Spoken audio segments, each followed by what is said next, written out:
So again, in case somebody is unaware, me, David, Robert, and Heather, and we went to this conference organized by Ben Davidson, Observing the Frontier 2019, and I was one of the speakers, so I gave this presentation there, which is about the electromagnetic structures. So in particular, like for example, at the previous two conferences in 2017 and 18, I was mostly talking about like the atmospheric processes, like the possible influence of geomagnetic field and electric field of Earth onto, the formations of cyclones, of tornadoes, that kind of stuff. But here I just wanted to kind of broaden the scope. And again, I was kind of overly optimistic about my possibilities here. That, I mean, initially I was afraid that I wouldn't have enough material, but in the end, I've had more than enough material. I didn't have enough time, to deliver this material. So that was a problem. So, for example, these 2 points became rather trimmed because of that. I just basically skipped through them because of the lack of time. But we'll talk about the scalability of plasma, about the microscopic phenomena, which is particle physics, essentially, like nuclear physics and so on. Then this extended gold scenario, I'll explain to you what gold scenario means later. It's basically about earthquakes. And then a couple of points about this interstellar asteroid, Oumuamua, which are also, at least in my opinion, related to the whole topic of, electromagnetism and structures and things like that. And then there's a section about more or less what we talked about with Jim. It's really like a discussion of Jim's ideas, nothing else there. And in the end, in the last section, I've talked about cycles and alignments, which was the other thing that kind of fascinated me in the last couple of months. So the key idea of this whole presentation is, like, I've tried to, walk through all these scales and show that the electromagnetism might give rise to various structures on all these levels. Well, again, it's not a new idea, not in any respect, but I kind of wanted to bring more detail to it, I guess, more spice, So this was a motivational slide, sort of. So I just wanted to say here that really I'm perfectly aware that there are a lot of theories that might be called, like, mainstream science and so on, that have certain explanations for all of that stuff. But I wasn't really interested in that. I wanted to deliberately go outside the box, so to speak. So some things that I speak about in this presentation are almost like, again, kind of deliberately strange, I would say, like, again, outside the box, that kind of stuff. And I just like this picture. It's from this it's an illustration to this book of Nietzsche's. It was the very first book on philosophy that I read, and it kind of means a lot to me. I got it from my father, basically, but that's a kind of a separate issue. So again, speaking about scalability, there's this paper by Hannes Alfvén where he discusses this idea of triple jump, which means basically that he says that, well, if you look at the scale ladder in the universe, you might find that plasma on these various different scales, like from cosmological plasmas to, the plasmas of interstellar cloud size, let's say, to magnetospheric plasmas around planets and laboratory plasmas, you can see that they are separated by these jumps of 10 to the power of 9th in terms of spatial scale. So his point was that it might be the case that more or less the same laws manifest themselves on all these levels. So And obviously, you know, it was later kind of picked up by thunderbolts and Perrat and so on. So it's really one of the foundational ideas in this whole plasma cosmology thing. But I thought that, well, why do we stop here? You know, maybe we should add another jump. Now, obviously, when we're talking about cosmology, there's pretty much nowhere to go up above. So let's just make another jump downwards.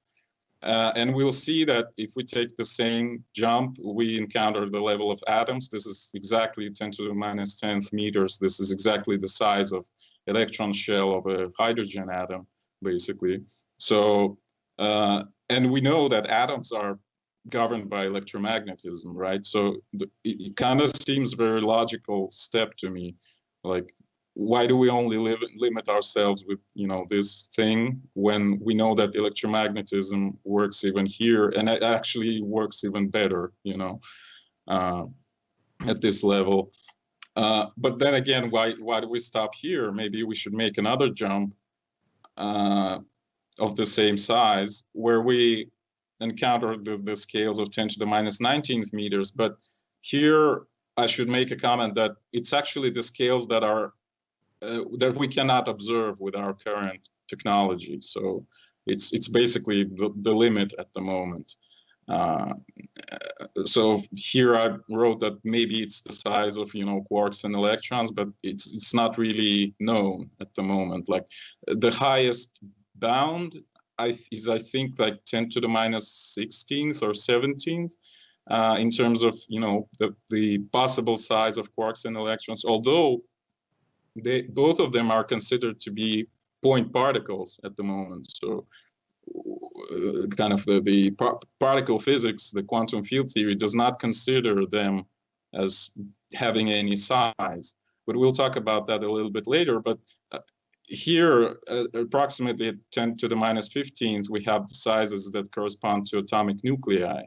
And basically, in this presentation, I'm mostly speaking about this part, the particle physics. You can see it's the biggest section of this talk. And then when we're talking about Jim's ideas, it's basically about that.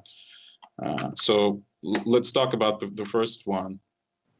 So this is a comic, you know, from this XKCD series. They make like funny pictures about science, basically. So it's only here like to show, I was kind of bored, you know, with usual pictures with 4 fundamental interactions. So I just wanted to make it a bit more amusing, at least a bit. So it basically says that we have gravity with this neat inverse square law. We have electromagnetism with the inverse square law, and also Maxwell's equations. But we also have these 2 freaky forces, you know, the strong nuclear and weak nuclear forces, which we don't really understand I mean, how to describe them and so on. They're really very complicated. And so the natural idea that we can have here is that maybe we don't even need that. Maybe it's, you know, the complications of those, it just is just a consequence of, you know, us, well, basically of the fact that maybe those forces aren't even there. Maybe it's some manifestation of electromagnetic force that we just describe incorrectly. So, and here I want to say thanks to Ido for making me aware of these works. Like in the following few slides, I'll be mostly talking about this paper. But the problem with it is that it wasn't printed anywhere. So it's kind of, you know, I became aware of it again just through email. So I don't exactly have any reference to it, except maybe those 2 which the author himself proposed to me as alternatives. I actually have a story to tell about this paper because, well, I'm not sure if it's no, I think I said that for later, but I think we'll discuss that with Ido later. Okay, so this paper speaks, they propose, among other things, promise, right? Huh? That's the promise, yeah? Yeah, exactly, yeah. There is some, I should tell you, there is some shady stuff going on in here. I'm not exactly happy with something that I've found, but we'll talk about that later. I'll be all ears. Yeah. Okay. So among other things, this paper proposes such a structure of an electron, which is basically a torus in their view. So what they talk about is that the electron is like a small spherical charge that moves along this torus. Okay, and this is kind of a stationary electron if it's not going anywhere. Again, it supposedly behaves like that. And this motion around the torus is what they call Zitterbewegung. It's a German word which literally is translated as trembling motion, but I have no idea why, but I have some affinity towards the word flickering. I think it sounds more cool, you know. So I would propose to call it flickering motion, but that's only my opinion. But why is it a German word in the first place? It's because it was actually proposed by Erwin Schrödinger, one of the pioneers of quantum mechanics. So he analyzed basically Maxwell's equations and Dirac equation and things like that, and he came to the conclusion that something like that is possible, basically. But even today, it's still considered to be hypothetical, even though he proposed it like in the early 1930s. So it's like, I don't know, 80 years ago, basically, or even more. Okay, so what they're talking about in this paper is, again, that the electron might move around this torus, which is called the Zitterbewegung. But what is usually understood under the motion of an electron is it's the motion of the torus itself. So it's a sort of a, you know, if we go really far away from the electron and observe it on a large spatial scale, we wouldn't see that smaller scale motion. We would only see how this torus moves in space, like a, I don't know, like almost like a solid body or something. So here are some of the length scales, but I don't think it's reasonable to talk about that at the moment. So some of the other interesting results that are proposed, interesting points that are proposed in this paper are, for example, the analysis of some of the scattering data. Like this was the experiment of determining what is called the proton structure function, this F2 thing. And I wouldn't exactly be able to explain to you, at least in any reasonable time frame, what it means, but basically what follows from that, or at least what seems to follow from that, is that, and that's by the way, basically we're bombarding protons here, protons with electrons, and we're trying to see what kind of internal structure the proton has from that. And it seems to follow that from these results, and again, those are pretty serious experiments, like made at really huge labs, that proton might consist of muons, because you can see that this function has a maximum at the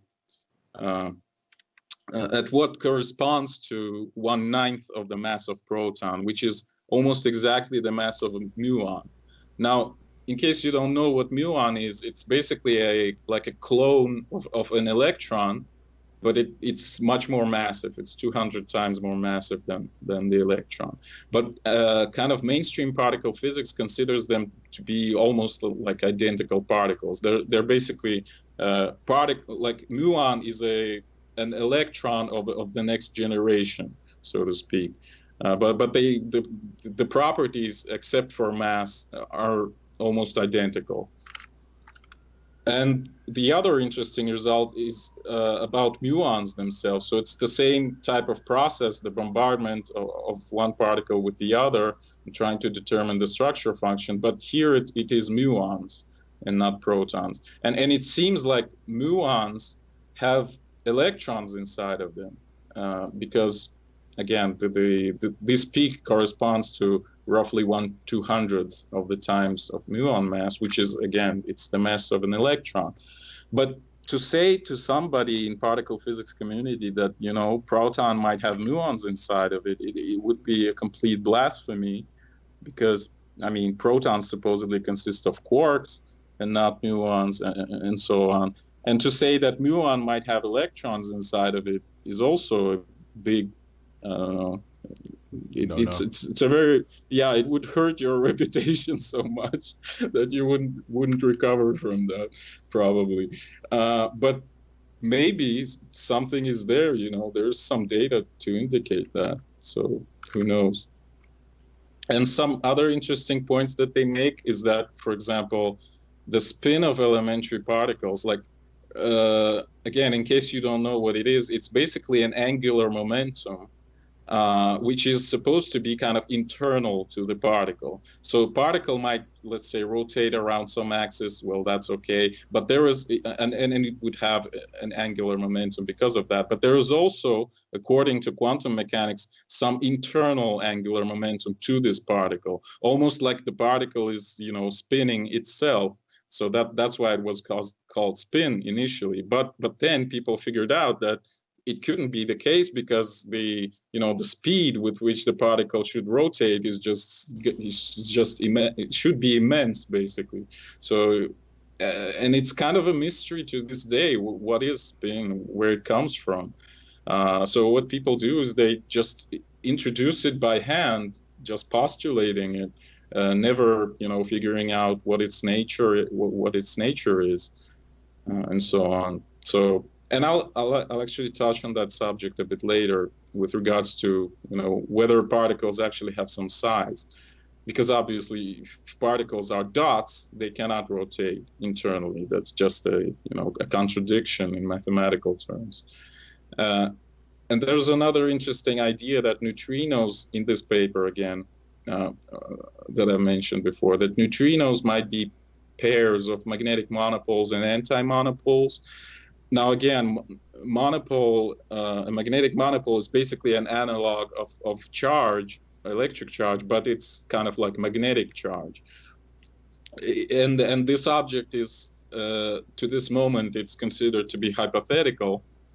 But these guys give a whole bunch of references to other works that indicate that that might be the case, that maybe neutrinos are some sort of, dipolar-like combinations of these, magnetic charges, basically.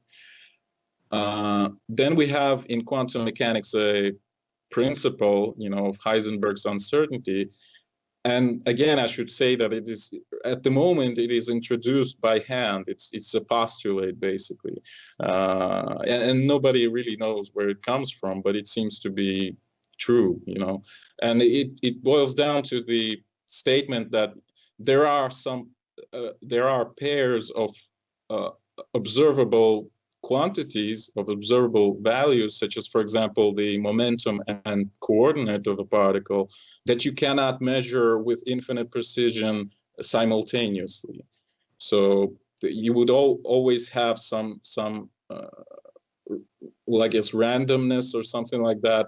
If you measure the coordinate with infinite precision, you would have an infinite uncertainty in measuring the momentum, and vice versa. So what I understand, what their point is in this paper, is that it might be related again to some internal structure of these particles.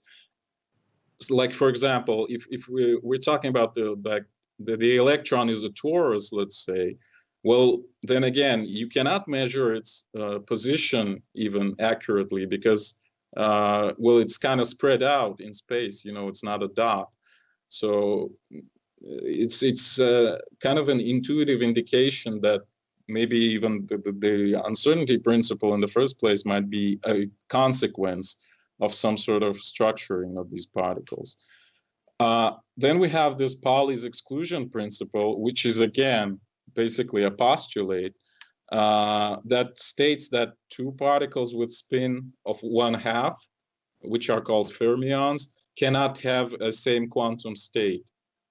So something should be different about their quantum state. And again, I believe that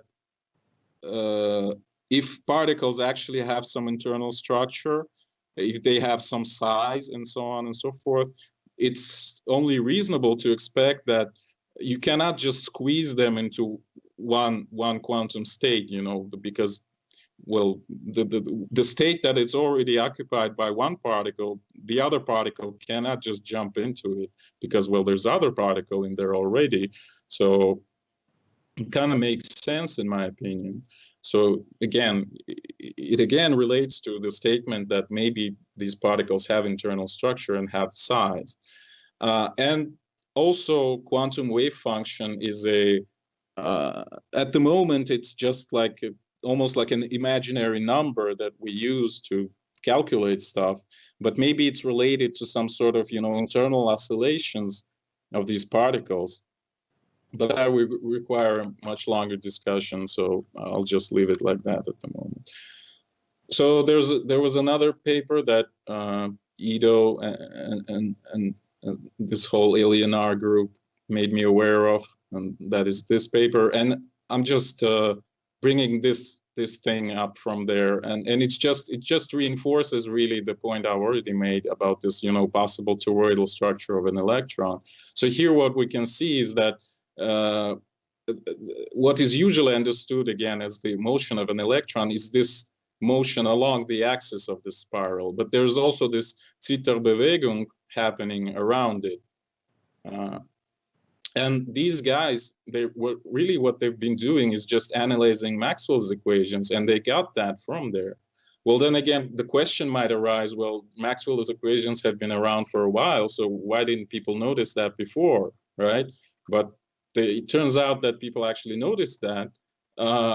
But what people started doing at some point is like artificially just killing some of the terms in Maxwell's equations that would correspond to that kind of motion.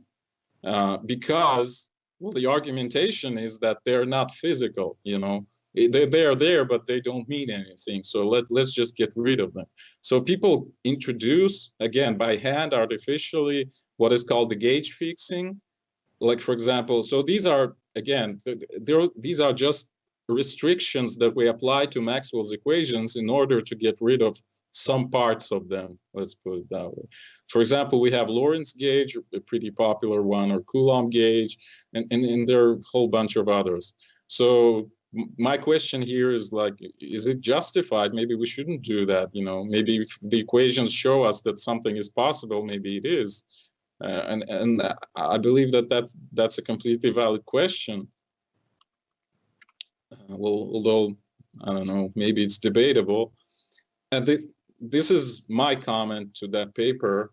In particular, in particle physics, there's this big thing called local gauge invariance principle.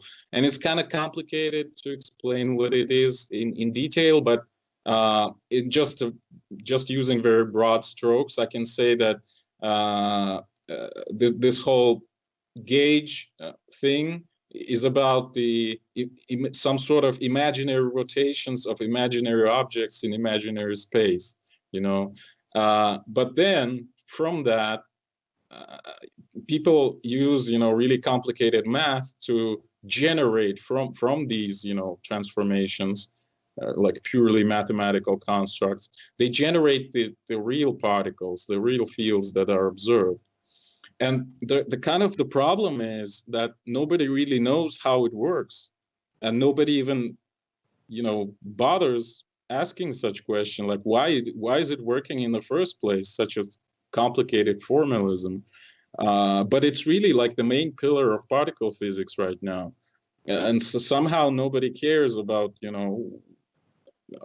the fundamentals of it, essentially. So my idea here is that maybe all these complicated transformations only work because there is some real structure, of real objects in real space. So maybe it's just a very weird way of describing the real, reconfigurations of particles, some sort of, I don't know, rotation, oscillation, whatever, something like that. And it might be productive, to look into that in more detail, like how exactly it might work, why does it work, and so on. So I kind of plan to do that in the near future. And here are some of the other interesting points that they make. You can pretty much ignore that. So what's most interesting to me is that they found that you can generate the masses of certain particles from the masses of other particles just by using these very simple rules. Like here, this 1 + 3n times mass of pi meson, and here 1 + 8n times mass of muon, where n is basically just a natural number. So I was immediately struck by it because that's exactly what they call the SU3 group in this whole group theory. Again, this is just a bunch of imaginary transformations of imaginary objects, but the numbers are the same. The SU3 group has 3 basis vectors and 8 group generators, and you can see it really clearly here. And I think that it's another indication that I'm on the right track here. I mean, with regards to what I talked about here. So again, maybe something would follow from that. But again, I've already mentioned that the possible structure of proton might involve muons and so on. But of course, in mainstream particle physics community, the proton is supposed to be an aggregate of these so-called quarks, right? So, so supposedly in a proton there are 3 what they call the valence quarks, that form sort of a backbone of the particle, but at the same time a bunch of so-called C quarks constantly appear and disappear inside of a proton, and not only proton but any other particle like that, like for example neutron and so on.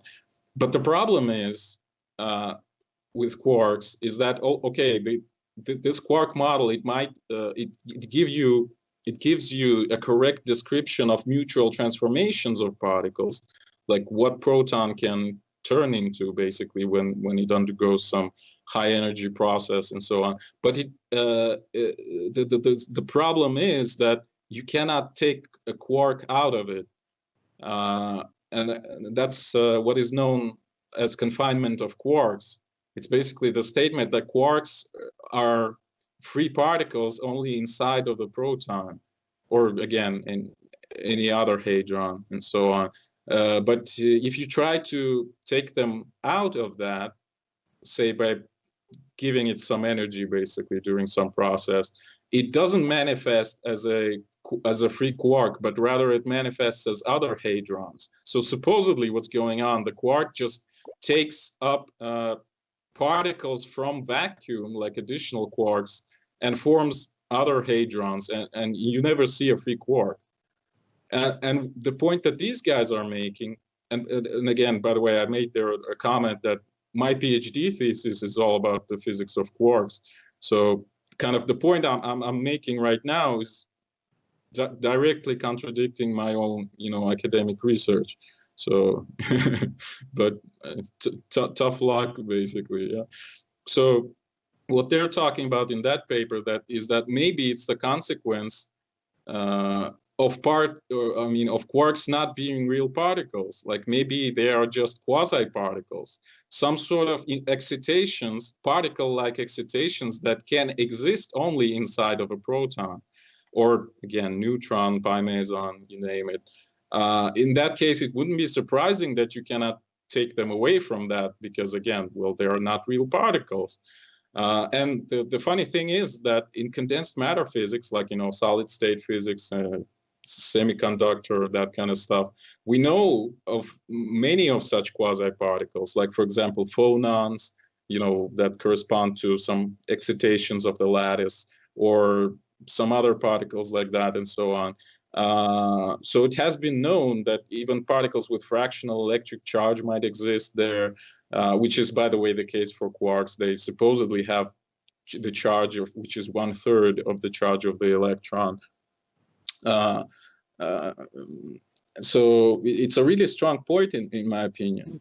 And yeah. I hate to interrupt you on a beautiful roll here, but you said I can ask a question if it's on the topic, right? If you want to put it in the end, that's cool too. But could I make the suggestion that, how can I say that? You're pointing to that right now, calling the quarks 1/3 of the electron charge, I believe? Yeah, their charge is supposedly 1/3, yeah. Yeah. So if I look through the structured atom model glasses, I can see that every nucleon, regardless of it's a proton or a neutron, right? Every nucleon that is added to the nucleus in a structural model always, at least on average, 99 point something %, makes 3 connections but uses for those free connections 1 electron charge, if you will. So one connection, free of those, is 1/3 of an electron charge.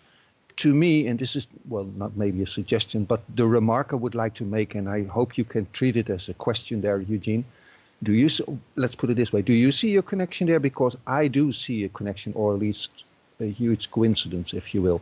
So in the structure that you're alluding to, free connections divided over 1 electron charge, it sounds suspiciously much what you're talking about. Thank you sorry for the interruption. No, it was on point, and I actually want to thank you because I wasn't aware of that, and that's potentially very important, I think. So thank you. Okay, well, we can dive into that maybe later on into more detail. I'll let you go now for now. Yeah, but that's very cool. I mean, yeah, okay. Thank you. All right, so okay, so here you can see the charge distributions in neutron and proton. And again, what they do here is, I mean, to acquire this data in the first place, is they bombard these particles with electrons. And from that, they infer, you know, how these charge distributions look like.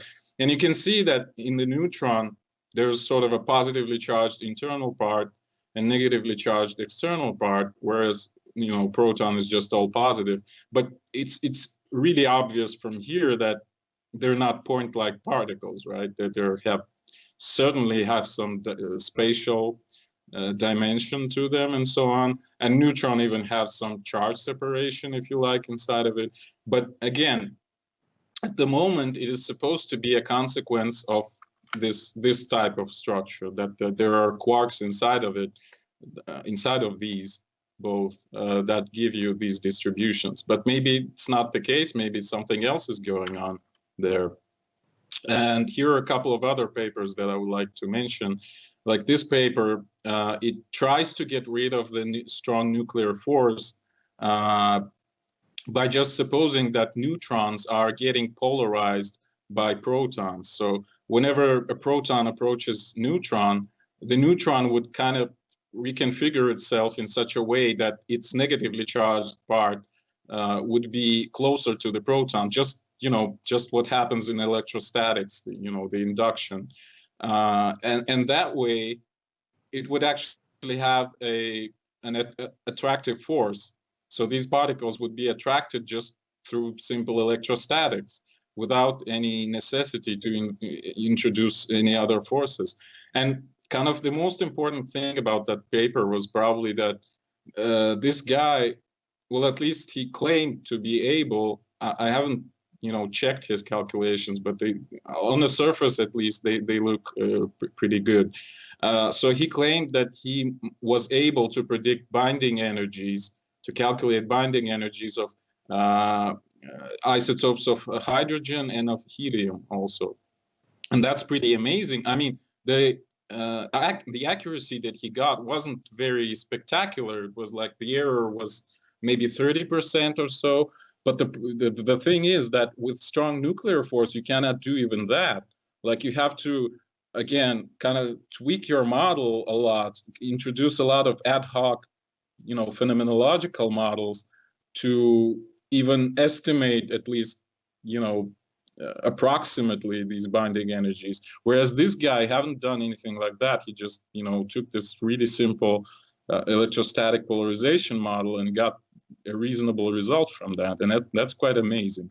So again, it might be a hint that, you know, maybe electromagnetism is the key force even on nuclear scale. And then there is another paper from the same guy. It deals with the scattering of alpha particles, like, you know, the Rutherford experiment, quite famous one. So you have alpha particles infalling onto the gold foils.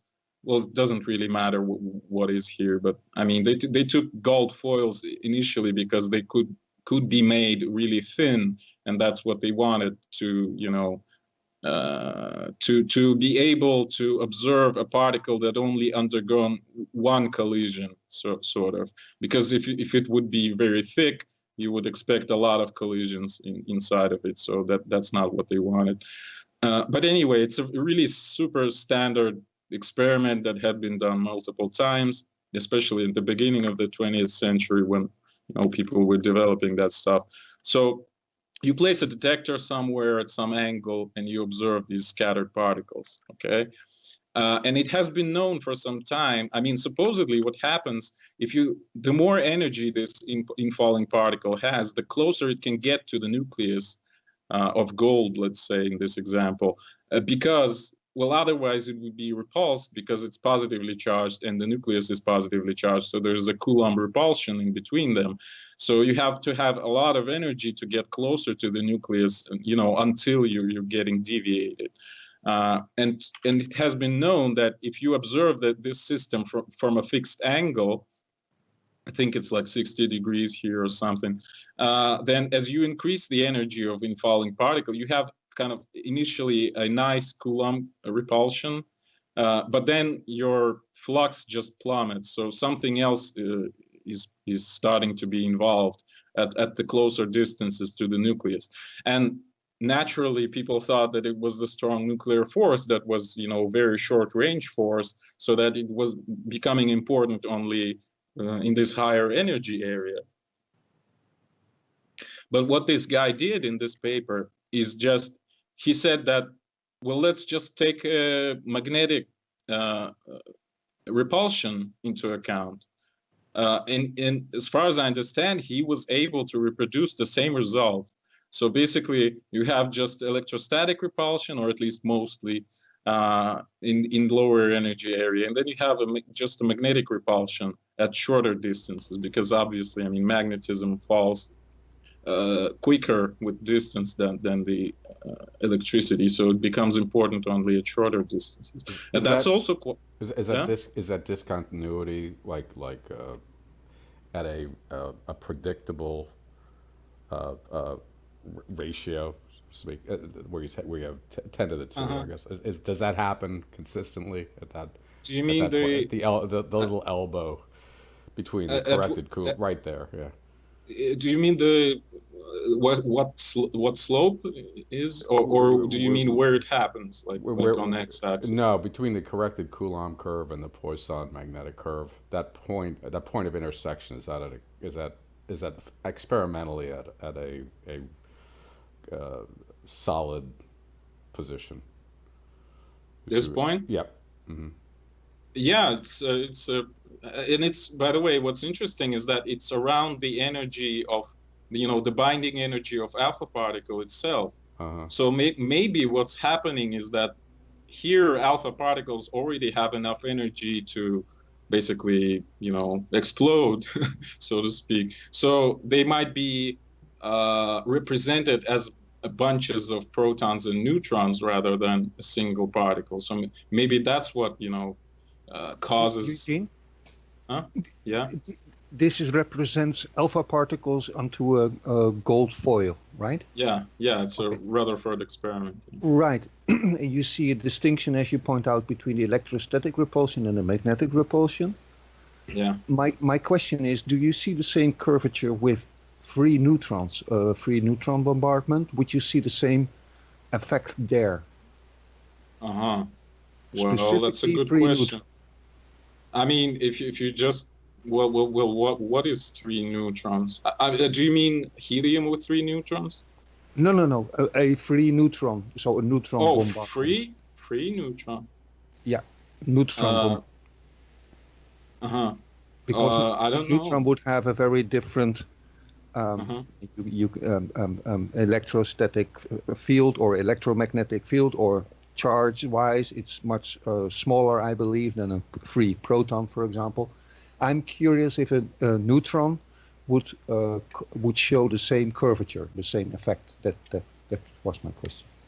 Yeah, well, unfortunately, I don't know the answer. So, we'll put it on the list. Okay. Well, that's a good question. I mean, how the Rutherford experiment works with neutrons. Yeah, that's a good question. I mean, obviously, you wouldn't have a Coulomb curve because it's not just, plus charge, it's something else. Most likely something more or less dipolar, or maybe a bit more complex. But yeah, well, that's a good question, definitely. We deferred your flow a little bit, sorry there. No, it's okay. That's exactly what I want. No, I mean, Ido's comments are just spot on. So, you know, they're really, really good questions. Okay, so, and again, so just to sum up what I've talked about here. So maybe we don't need, you know, strong nuclear force. That's basically the point. Maybe the electromagnetism would be enough to explain all of that. And there's another paper that, again, Ido made me aware of, and Jan Emming also. So in particular, there are a couple of interesting things kind of shown there. For example, this idea that the nucleus might be almost like a solid body, you know, it may have some lattice and so on. Now, obviously, Ido's model also has something like that. I mean, the idea is somewhat similar, but I mentioned Ido's model later here. So that's one interesting idea. But another thing that I wanted to talk about with regards to this paper is that the author goes a sort of a different direction. So he considers nucleons as being coils with a current, right? And he tries to describe the nuclear force as being the consequence of magnetic attraction of these coils with current.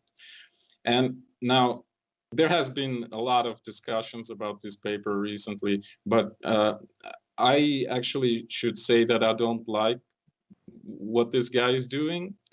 But why am I showing it is just to, well, to show basically that even under this huge overarching idea that maybe it's the electromagnetism, you still have different possibilities and different people explore them.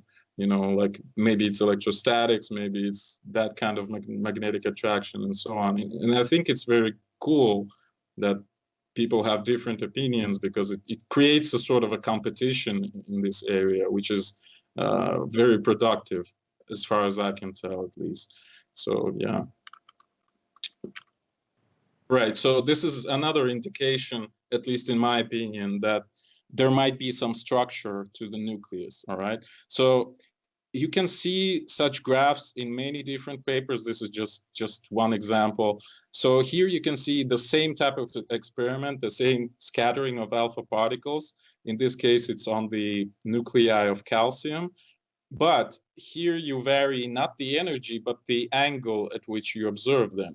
All right, so this angle between the detector, basically the scattering angle. So you place the detector here or here or here or here and so on, and you measure the flux at the same energy, and you get this weird distribution of fluxes. So in my opinion, the fact that you have these kind of peaks and troughs at different angles, it's a kind of a secondary indication that there might be some internal structure to the nucleus. Like almost as if there was some, you know, shells of different charge signs or something like that, so that, you know, under some angles the particles would bunch up because of that. Under some angles there would be almost no particles present and so on. But I should note that usually, like in mainstream physics, it is explained through quantum thing, like interference of partial waves and things like that. But maybe it has some, you know, actual physical foundation. That's kind of my point here. Okay, so this is another interesting paper, and we've discussed this a little bit in the chat, I think.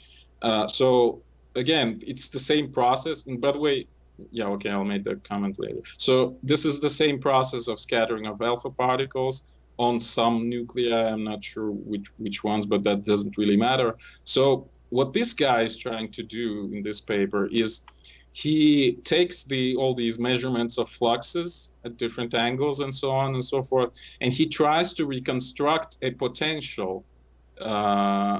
So what is potential is essentially the energy of interaction of this alpha particle and the nucleus, which is bombarded by it, with respect to distance in between them. So that gives you a kind of a hint on the internal composition of the nucleus, at least potentially.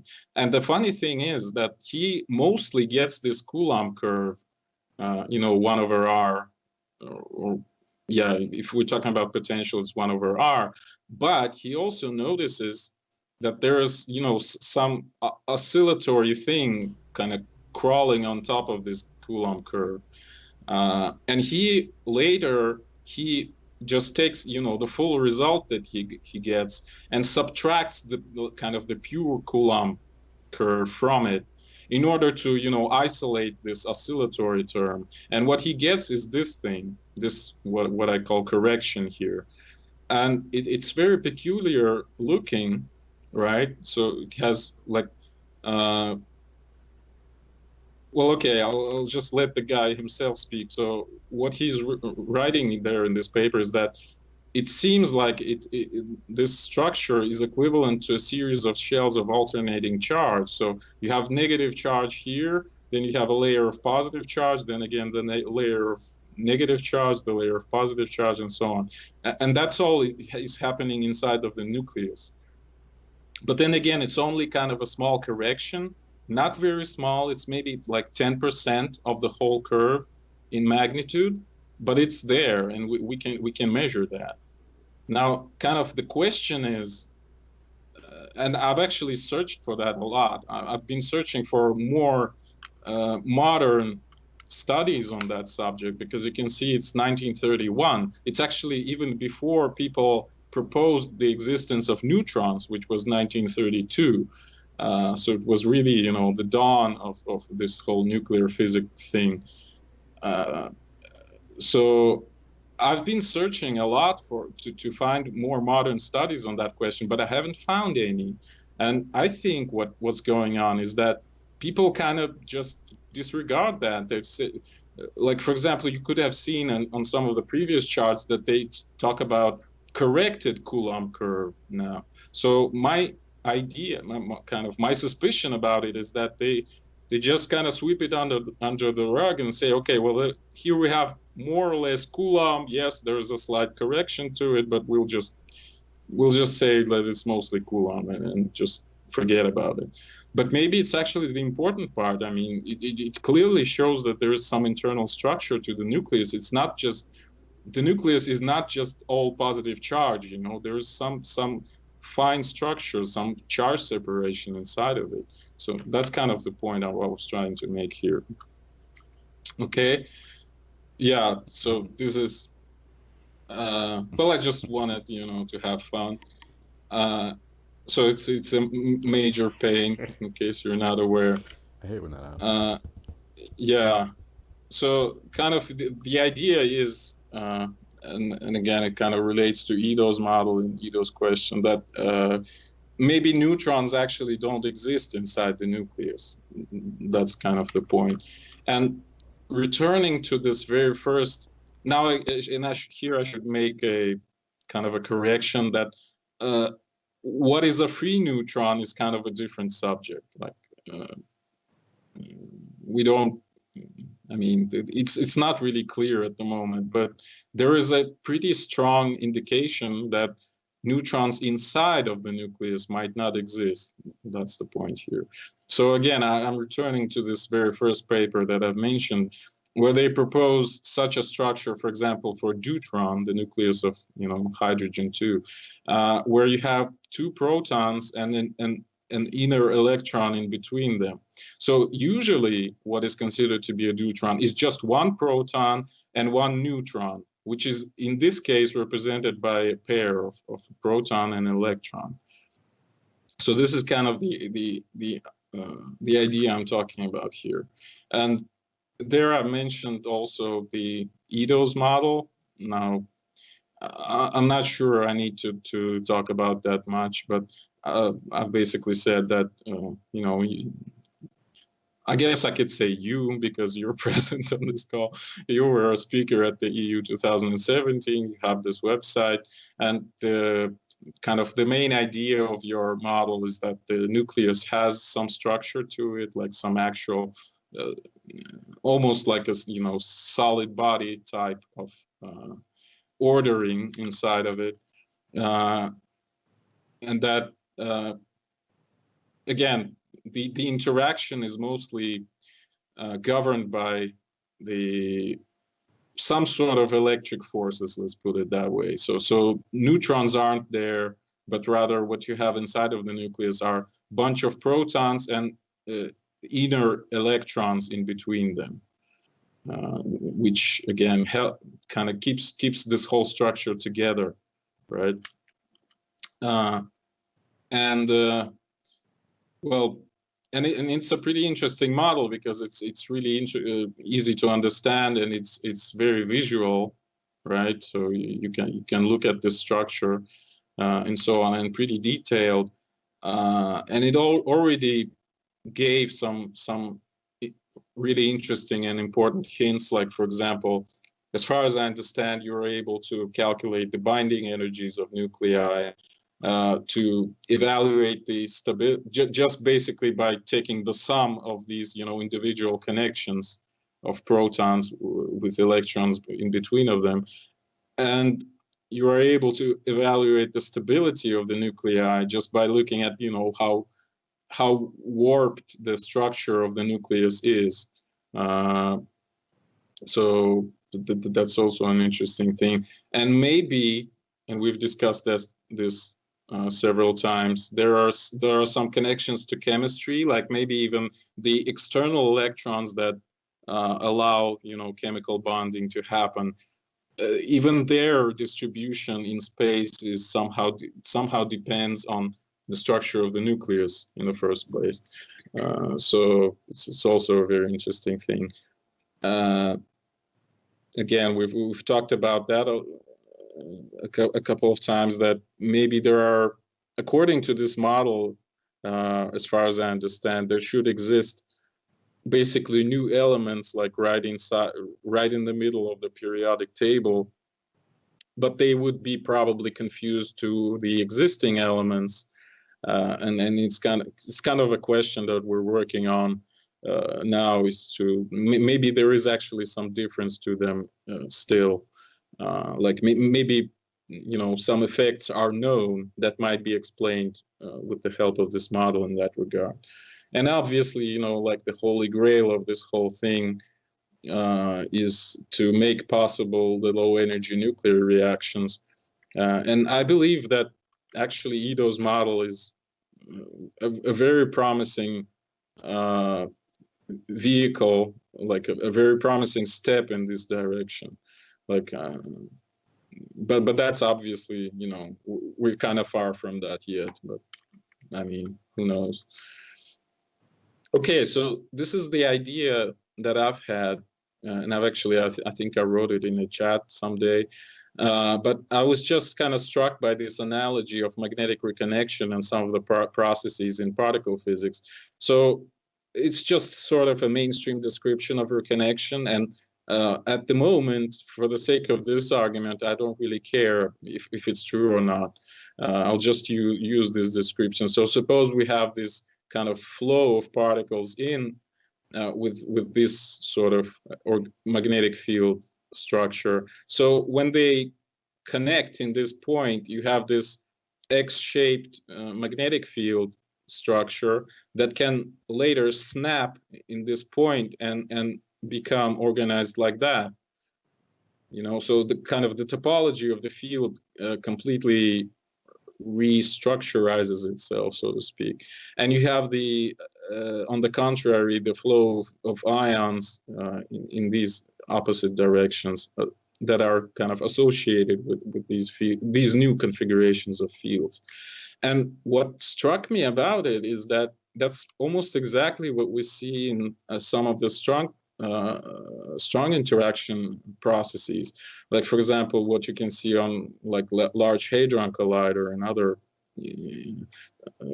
devices like that. Like, you can have protons with really a lot of energy kind of combining, interacting in a point, and then suddenly you observe these so-called hadronic jets, the jets of other hadrons from that process going in the opposite direction. So kind of my idea, and it's not really, you know, detailed at the moment. It's just an intuition, basically, is that maybe it is related to this magnetic reconnection process. So therefore, maybe it is electromagnetic in the first place, you know.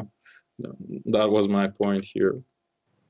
So again, maybe we don't need strong nuclear force. That's what I'm saying. It's just kind of out of curiosity. I found that reconnection also happens in DNA. Like DNA strands might also change their topology in such a burstful manner, so to speak, you know. And it's pretty interesting. So you might look up that paper if you like to learn more. Okay, so it's kind of more or less the end of this whole section. So here I want to ask and by the way, I'm kind of moving too slow. I'm not sure. It looks almost like I would do it need in 2 sections. hours. Yeah, we could do it in sections if you want. Yeah. This could be this could be section 1. It's great. It's great, but it's a lot, okay. you know, of course. Yeah, but I mean, I just, you know, I just have this feeling that I wasn't able to tell as much as I wanted during the talk at the conference. So Yeah, it's I great. wanted to expand it a little bit. Yeah. The role is awesome from this point of view, anyways. Okay. Well, thank you. So here I'm returning, you know, to these issues with quantum spin, like Heisenberg uncertainty and things like that. So it's a very important philosophical question, in my opinion. Like, can an object without a structure, you know, without any size, have like any properties at all? Basically, can a mathematical dot have any physical properties? That's what I'm asking here. And I would say that this question cannot be solved like it's almost like an ideological question, if you like. So you can think that it can, and you can think that it can't, and it's just that it gives you different, you know, pictures of the world. And here I just mention Descartes with his, you know, ideas that we've actually talked about it yesterday a little bit, that, you know, Descartes he basically separated the whole world into, you know, the physical world, which he called res extensa, which means basically the stuff that is extended in spatial terms, right? The stuff that has size. That's the objects of the physical world. But he also said that there's this res cogitans, which means like conscious stuff, basically, which is a soul, and he considered it to be to not have a spatial extension, you know. So according to Descartes, in a human, you have both this part, which is his body, and this part, which is soul, and it's kind of attached to the body, but it's not equal to it. So it's kind of an important moment in Western philosophy where this divide happened. And so on. So with regards to this question, I believe one can say that there are 2 ways of answering it. There's a sort of a Newtonian approach where you say that, okay, well, physical bodies are just, you know, solid spheres or something like that, which are surrounded by emptiness, by vacuum. And just by looking at how these solid spheres interact with each other, you can derive from that the properties of larger scale objects and so on. And obviously, if you have a solid sphere, like impenetrable, you know, something like with some deep ontology and so on, you can shrink it into a dot that wouldn't have any size, because if the sphere was impenetrable in the first place, it was almost like a discontinuity in space in the first place.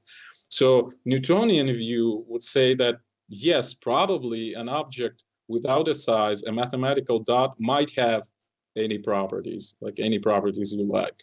But there is a Cartesian view, I would say, which boils down to this fact that he only considered like objects that have some size to have any like properties, to be physical objects, basically. So in the eyes of, you know, this Cartesian approach, if you don't have any size, you're not a physical body.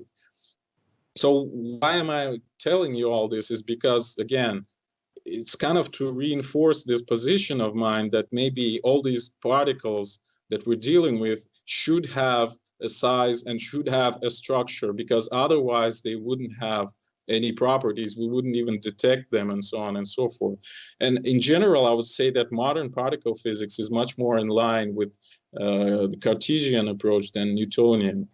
There's also an interesting insights from Nietzsche, and that's kind of regarding this point, that Nietzsche considered an atom, the very idea of an atom, as something indivisible, you know, something, again, solid and impenetrable, as basically a mirror of this idea of a soul. And it kind of comes from here. Like, if you don't have this notion of a soul as something that cannot be divided, you wouldn't even have the concept of an atom later, because, I mean, why would there be any atoms? Well, okay, that's a, you know, that might be a long discussion. And the interesting thing is that even Karl Marx had the same idea in his PhD thesis, which is, it's really great. I mean, that some of the ideas there are really kind of mind-blowing. But I mean, I'm not exactly in favor of Karl Marx, you know, in terms of, you know, his economic and social theories. But that was before, you know, before he met Engels and was basically recruited by British intelligence, you know, wink, wink. So this is the work that deserves attention. He was just he was just a young aspiring philosopher back then. Without it's just you were waiting for that. Yeah, I like the outfit. You got some dark corners. Newton's outfit, I like. Yeah, well, it's a really kind of a famous meme right now in the Russian internet, especially. This movie, but I wouldn't name it. So if you're not aware where it comes from, it's perfectly okay. But that's Descartes and Newton, but if you have recognized that. So a conclusion to this section is that I believe there's a very captivating possibility to make sense of these, you know, epicycles, this overcomplication of nuclear theory. And I hope I was able to show you that that is the case with just using, you know, very simple electromagnetic centered approach to all these issues. And it seems to be a lot of evidence for elementary particles having a structure, internal structure, and having some size and so on. And here I've also mentioned this Bostic's research. And on this podcast, we've mentioned him a lot. Well, maybe not a lot, but sometimes. But I should note that I'm not really well aware of his research, so I cannot, you know, comment on that much. It's just that I've heard that he was considering elementary particles as, you know, plasmons, so some sort of metastable or quasi-stable configurations of plasma. But again, I cannot comment on that much. Well, that's pretty much it with regards to this section. So let's talk about this extended goal scenario. So it's the research that we've done with Heather about earthquakes. We've done a lot of kind of strange research, let's put it that way. It wasn't really fruitful, but some of the interesting thing has surfaced from that. Like, for example, I've noticed that strong earthquakes like magnitude 8 and higher only occur in between roughly like 61, 63 latitude. So there is a sort of like a belt where they might occur. And that's pretty interesting. In my opinion. So I thought that maybe there is some, you know, maybe it's important, maybe it relates to something.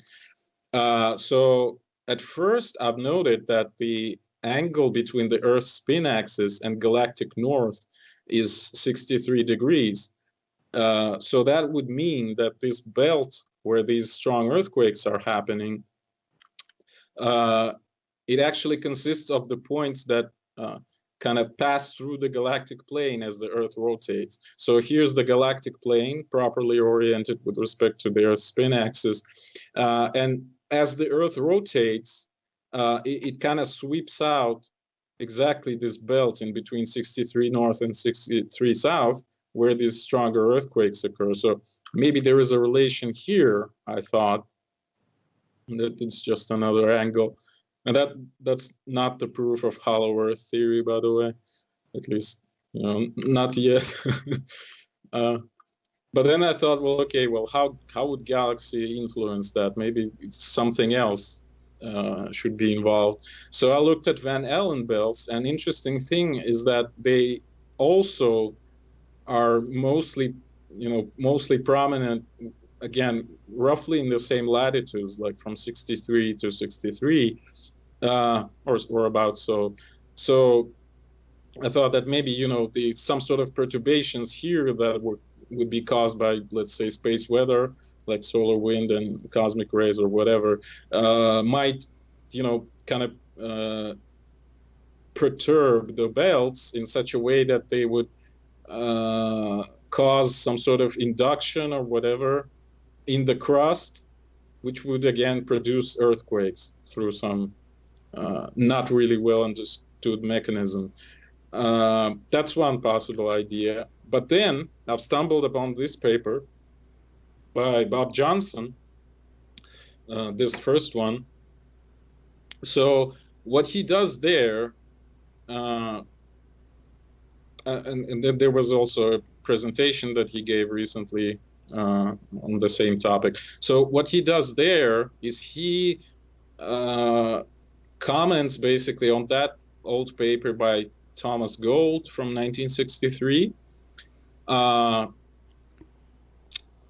And okay, and he calls this the Gold scenario, what he describes there. And Gold was considering a huge, very powerful CMEs and their possible impact on Earth. So this is the picture from the Gold's paper. So you have this cloud of plasma falling on Earth, like really high energetic CME, like extremely strong, let's say. And there are these, as it encounters our ionosphere, there's this current going on in there. And so Gold said that, well, wait a minute, you have this pretty thin layer of atmosphere here. So what if these currents might actually break the atmosphere down and go right through the crust? That was his idea. And what Johnson did in his paper is he calculated how much energy would this thing have potentially. And he estimated that for a really extremely strong CMEs that might occur, I don't know, maybe once every 100,000 years or something like that, you can have enough energy to raise whole mountain ranges with just with these currents. They would cause Eugene? Yeah.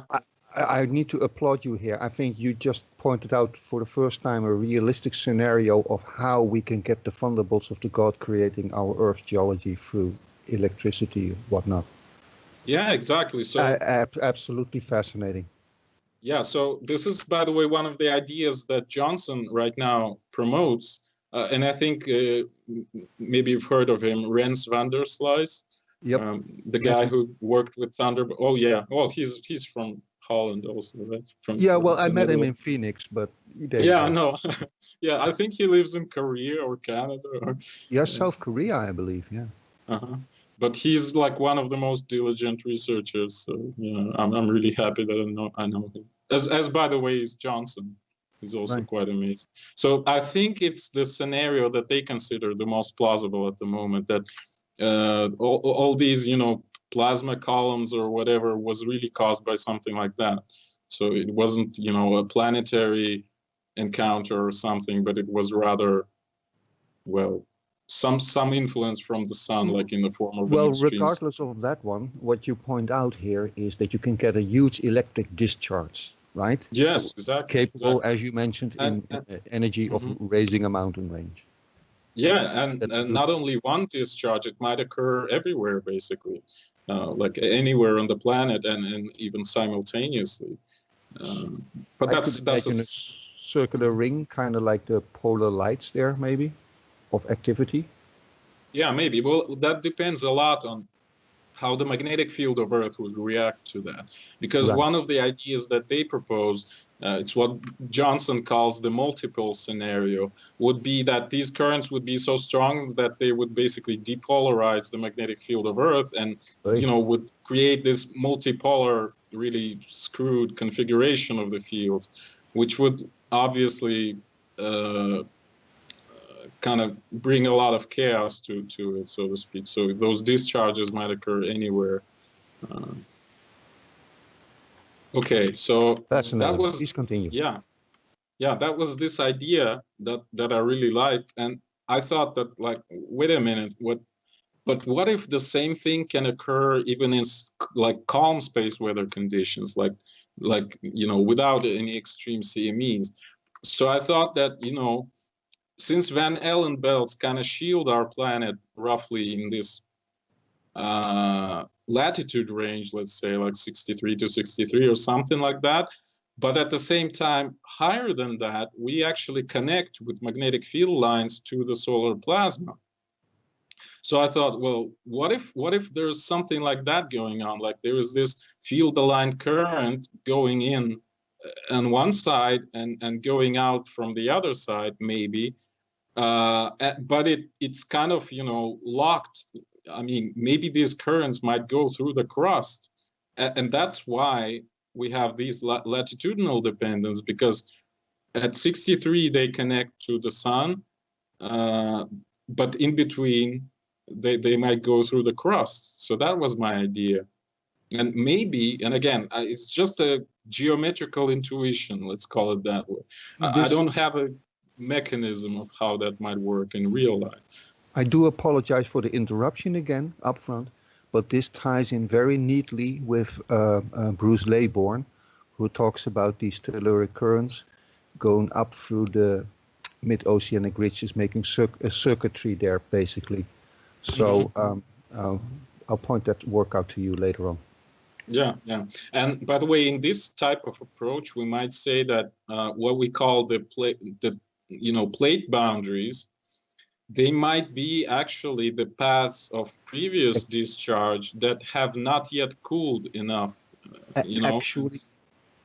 Actually, and this is maybe too much for now, but Bruce Laybourne points out that it seems that those mid-oceanic ridges, the plate boundaries, if you will, are the pathways, kind of like an electric circuitry, like a wire, if you will, the conductive zone. And they seem to flare up and fire up, connected to space weather, etc. And that, again, is connected to, you can detect those deeper telluric currents, I call them for now. I'm not even sure about that, but those deeper currents, you can detect them through the radio spectrum, so radio waves, and they occur about a day before earthquakes actually happen, for example. Well, that's pretty cool. Yes, and there's a whole bunch of work there. That's why I made the connection to Bruce there. Well, thank you. Ties in really neatly with this picture. Sorry for the interruption. Please continue. No problem.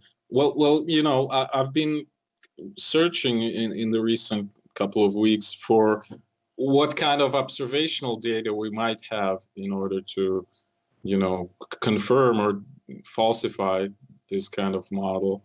But so far, I haven't really digged into that a lot. But I wasn't aware that we can actually measure the telluric currents. I'd have to look into that more. Yeah, that would be, that would be just perfect if we could see the current itself right away. Yeah. Right. We'll go into that later on. Sure. Okay. Well, that's just another illustration of the same thing, basically. So again, we connect to the interplanetary plasma higher than 65 or 63 latitude, roughly speaking. But these strong earthquakes only occur in between that. So maybe there is some connection. Okay, so it was the strongest earthquake of recent couple of years.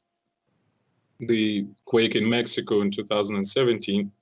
It's just maybe it's another possible indication that some sort of additional current was observed back then, because what I've noticed, and I just noticed that just completely by chance, let's say, that roughly like 20 minutes before the earthquake, the Discover satellite detected this spike in proton speed, solar wind speed.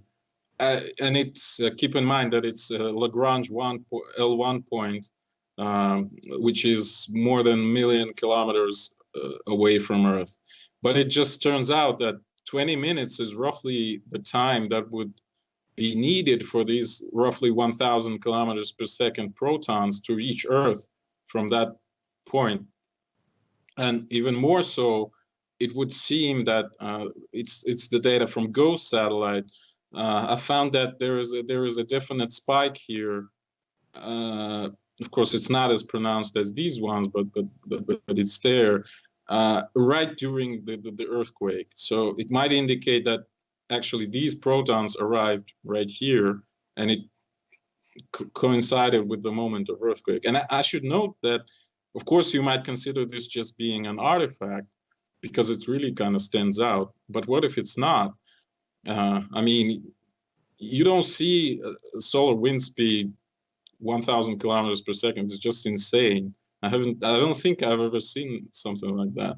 And it was very high even before that. Look, you see 700, 800.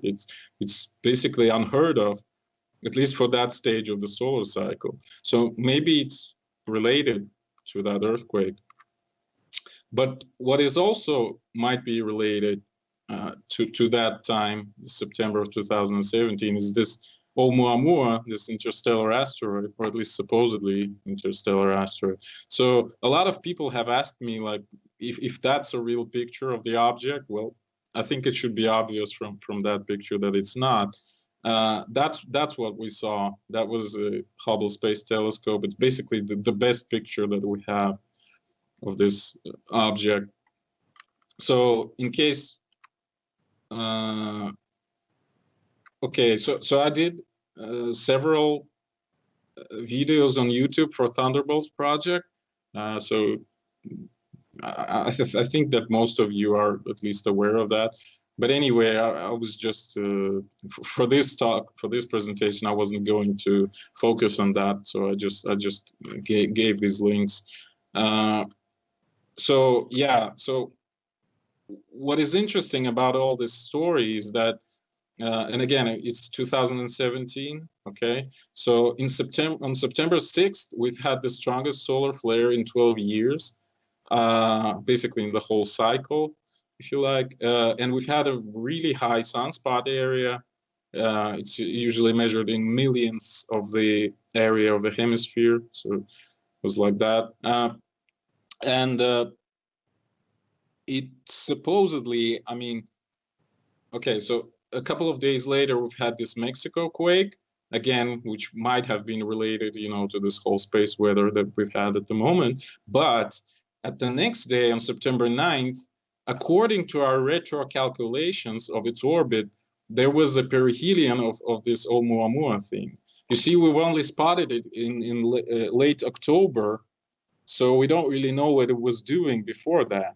But if it was, more or less moving according to Kepler's laws, I mean, it had some peculiar acceleration, but it wasn't that big. So maybe it was, really closest to the sun on September 9th or something like that.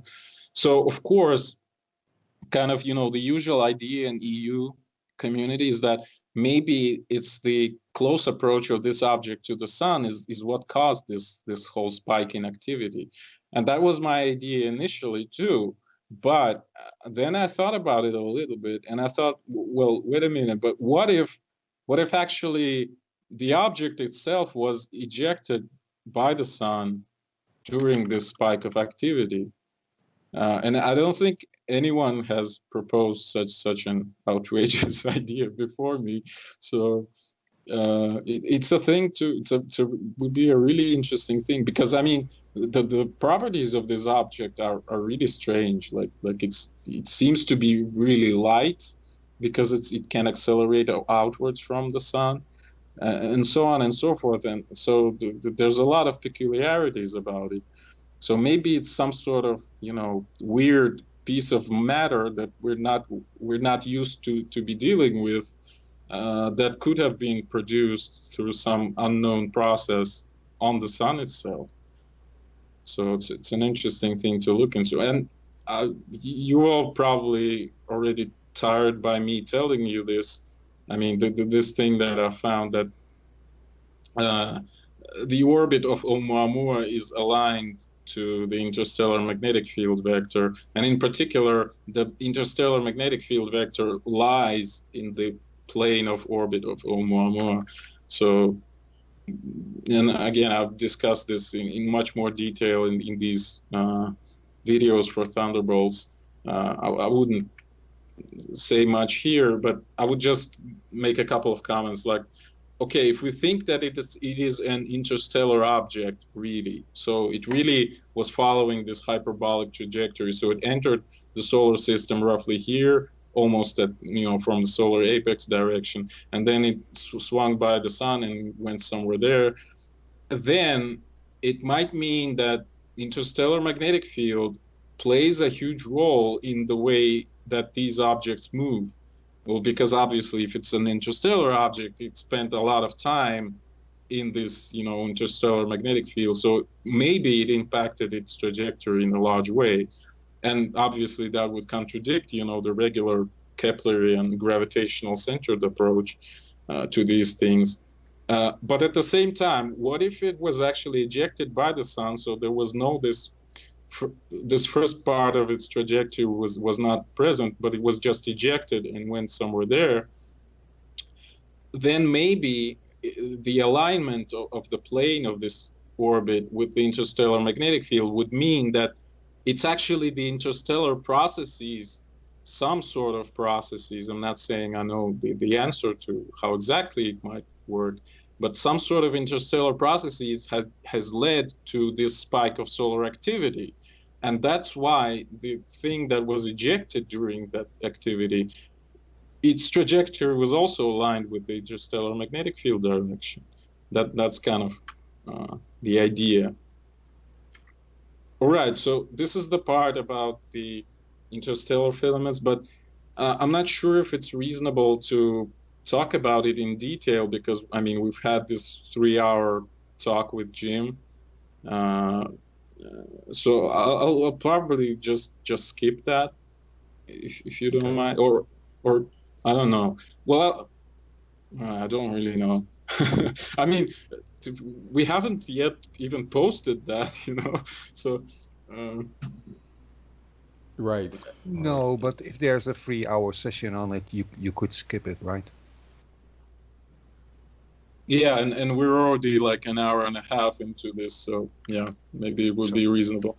It's up to you. I just don't. Okay, so I'll just say a couple of words, you know, like literally what I was talking about there. Okay, so I gave these citations for, you know, Don Scott's papers, where he derives this model of how, you know, force-free field-aligned current should behave. Okay, and I'm saying that most of what I'm going to be talking about is about Jim's ideas. So these are just, you know, a few snapshots from Don Scott's papers. So this is the cross section of the current. It's again also the cross section, but it's kind of in 3D for the magnetic field strength and the current density.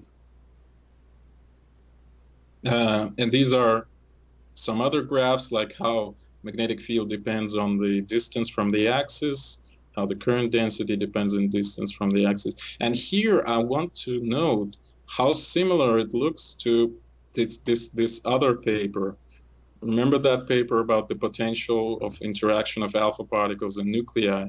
Like just it almost looks like the same type of, kind of sort of Bessel-like function is there. So maybe it's somehow related, even though there's a huge gap in between them, like 10 to the power of 30 or 40 in terms of spatial scale.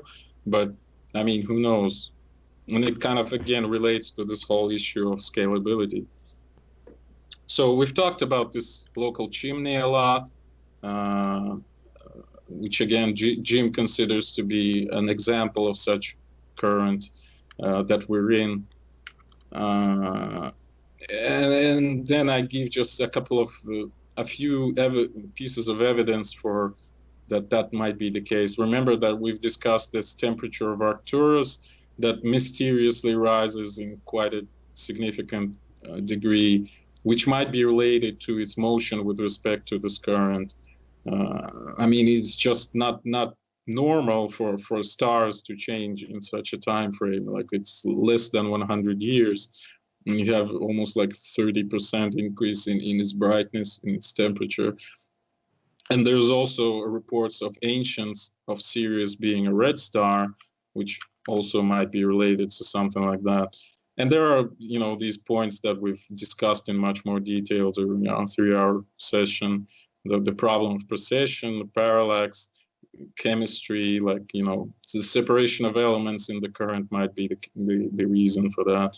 The red shifts and blue shifts that might be caused by some sort of interaction of light with plasma.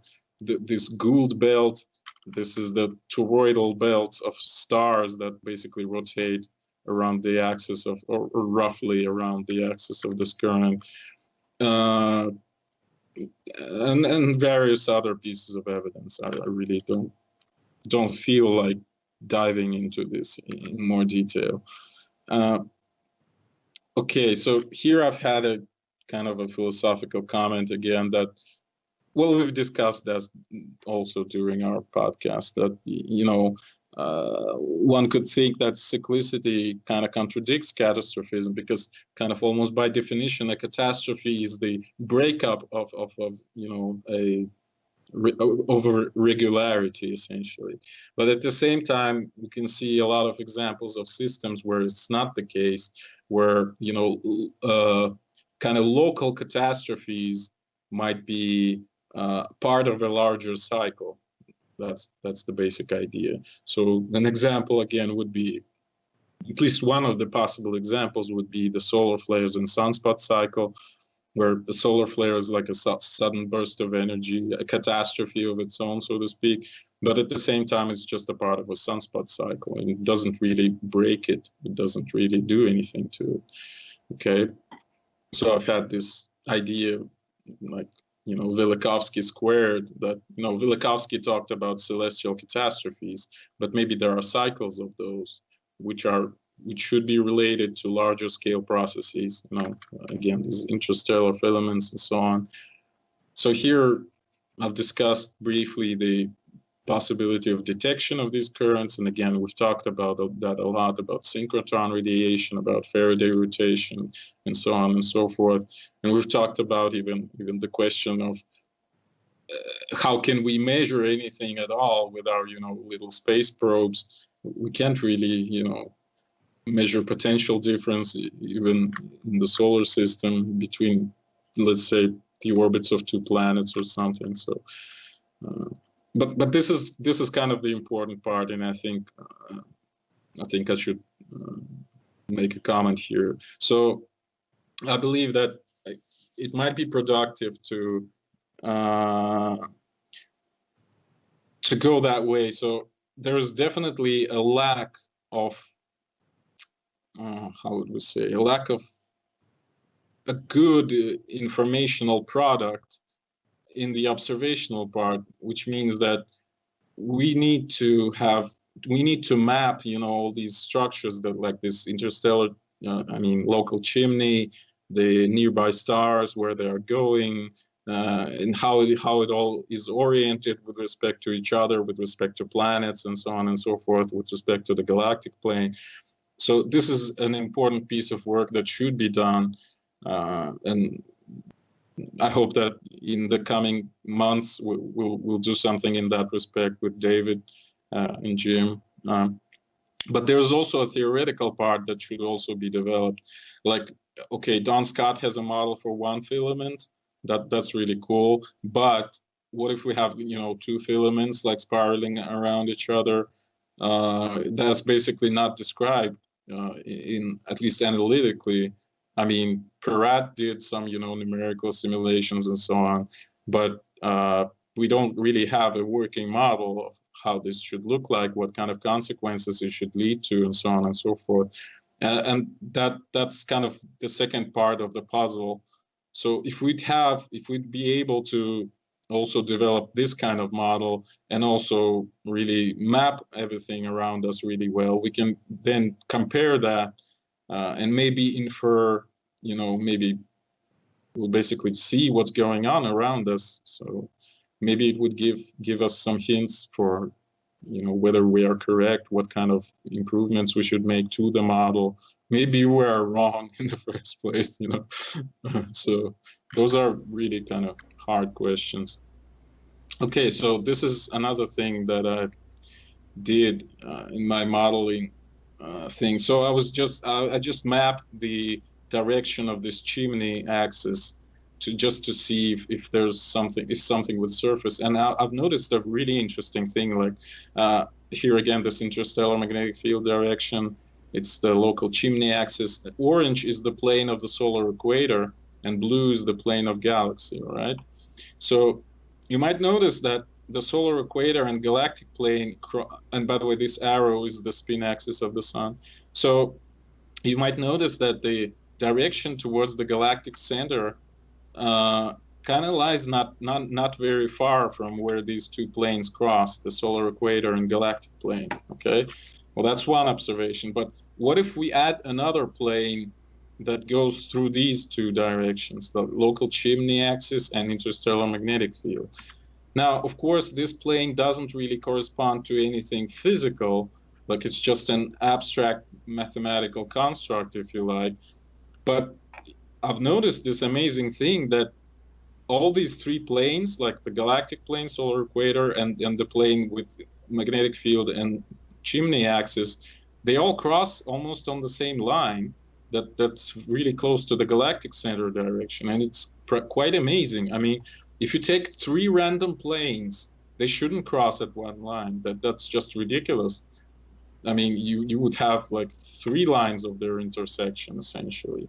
Like if you take a coordinate planes, the plane with XY, XZ, and YZ, they cross at right angles, actually, right? Mm-hmm. So it's not one line, but here it's one line, and it's quite amazing. Trifecta. So, yeah. So in my opinion, this indicates that their alignment is not random. That's what I'm saying. So solar equator is not randomly oriented, but somehow, and again, I'm not saying I know how it works. I'm just noting something strange is here, that somehow the solar equator is aligned in such a way that it crosses these two other planes, the galactic plane and kind of, you know, local interstellar plane, let's call it that way, so that all three cross in the same direction, which is also peculiarly enough pretty close to the galactic center direction. So in my opinion, this is kind of although, I mean, it's not a point in itself because it doesn't really tell you anything, but in my opinion, it's an indication that something strange is going on, basically. That's what I'm saying. So our local chimney is not unique. Like, for example, this paper describes more chimneys in about 10,000 light years away. Then we have this double helix nebula, where it's basically two filamentary currents dancing around each other. And what's interesting also is that it's also kind of perpendicular to the galactic plane, and even the paper itself says that it might be a part of a larger structure. It's also kind of neat. Yeah, it's just a joke that I saw Robert posted. It's from this channel on YouTube. And here I've advertised our channel, and I've just, to be safe, I know that it might be renamed, so that if people would search for it later. Oh yeah, and here I've also said that, I've mentioned these skeletons that we have here, because there was another comment at the Thunderbolts Project YouTube channel, which I really liked, so I took a screenshot from it. It's under one of those videos about Oumuamua, so you can read that if you like. I don't think it looks like a zombie. Gene, Huh? they did Gene Wenninger, but yeah, well. But the skeletons were somehow they popped out of nowhere, but and then the view thing, so, and then the view happened. So there's a lot of crazy synchronicity. The view actually happening is bizarre. So. I just found it hilarious, and so sorry, Jim, for screwing of your name by this guy, but. I just think it's really interesting. Okay, so this is the last section of my talk, basically, and here I talk about cycles. Okay, so why do I talk about cycles? It's because, well, basically my argumentation for it is that you can consider a cycle being a structure too, but it's a structure in time rather than in space. If you have a periodic repetition of something, it's almost like, a one-dimensional crystal lattice on the axis of time, if you like, so that like something repeats itself with regularity. Temporally speaking, so that's my justification for that. And we've discussed this a little bit on one of the podcasts, that there is this book by Schnoll, Cosmophysical Factors and Stochastic Processes, and it's actually available online for free, so it's pretty cool. So I find it maybe one of the most important works that has been done in terms of this cyclicity stuff. So what he deals with there is basically the measurement, the theory of measurement, and even more so the practice of measurement, so to speak. So according to the theory, again, supposedly, if you make an infinite number of measurements of something, like literally anything, like the length of your table, let's say, so you make an infinite number of measurements of that. Of course, you cannot do the infinite, but a very large number of measurements. You should get this sort of a bell curve where the x-axis is the result that you get, say the length of your table, say the mean value is, I don't know, 2 meters. So you get the and y-axis is the frequency of how frequently you get this result. So let's say the mean is 2 meters, and the farther you go up or down from 2 meters, like let's say there's 2.05 meters here, and here you have 1.95 meters, and so on. So it falls off like that. So there should be some mean value with maximum probability, and so on. So this Gaussian curve should appear, again, according to the theory. But the problem is that if you do that in real life, most of the time, you get something like that, or you might get something like that, which doesn't exactly look like what you should get, according to the theory of measurements. And believe it or not, I actually encountered insane results, where the mean value was actually 0.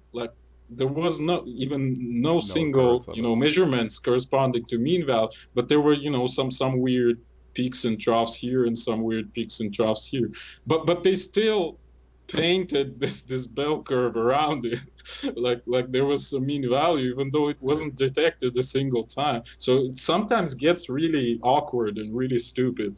Right. But what people do is they average this thing out, they smooth everything out and so on, and still infer this curve, this bell curve. Right.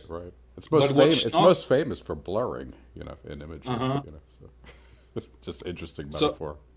Yeah. So what Schnall said is that, wait a minute, but maybe this is important. Maybe we shouldn't discard it. at all. And even more importantly, he found that this fine structure of the statistics of measurements, it depends on the time when you're making this measurement.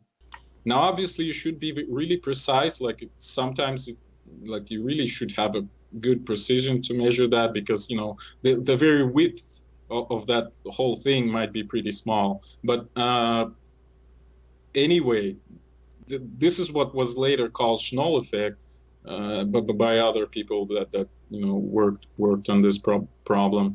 That again, it's the fact that this fine structure of measurement depends on the time of day, of year, and so on.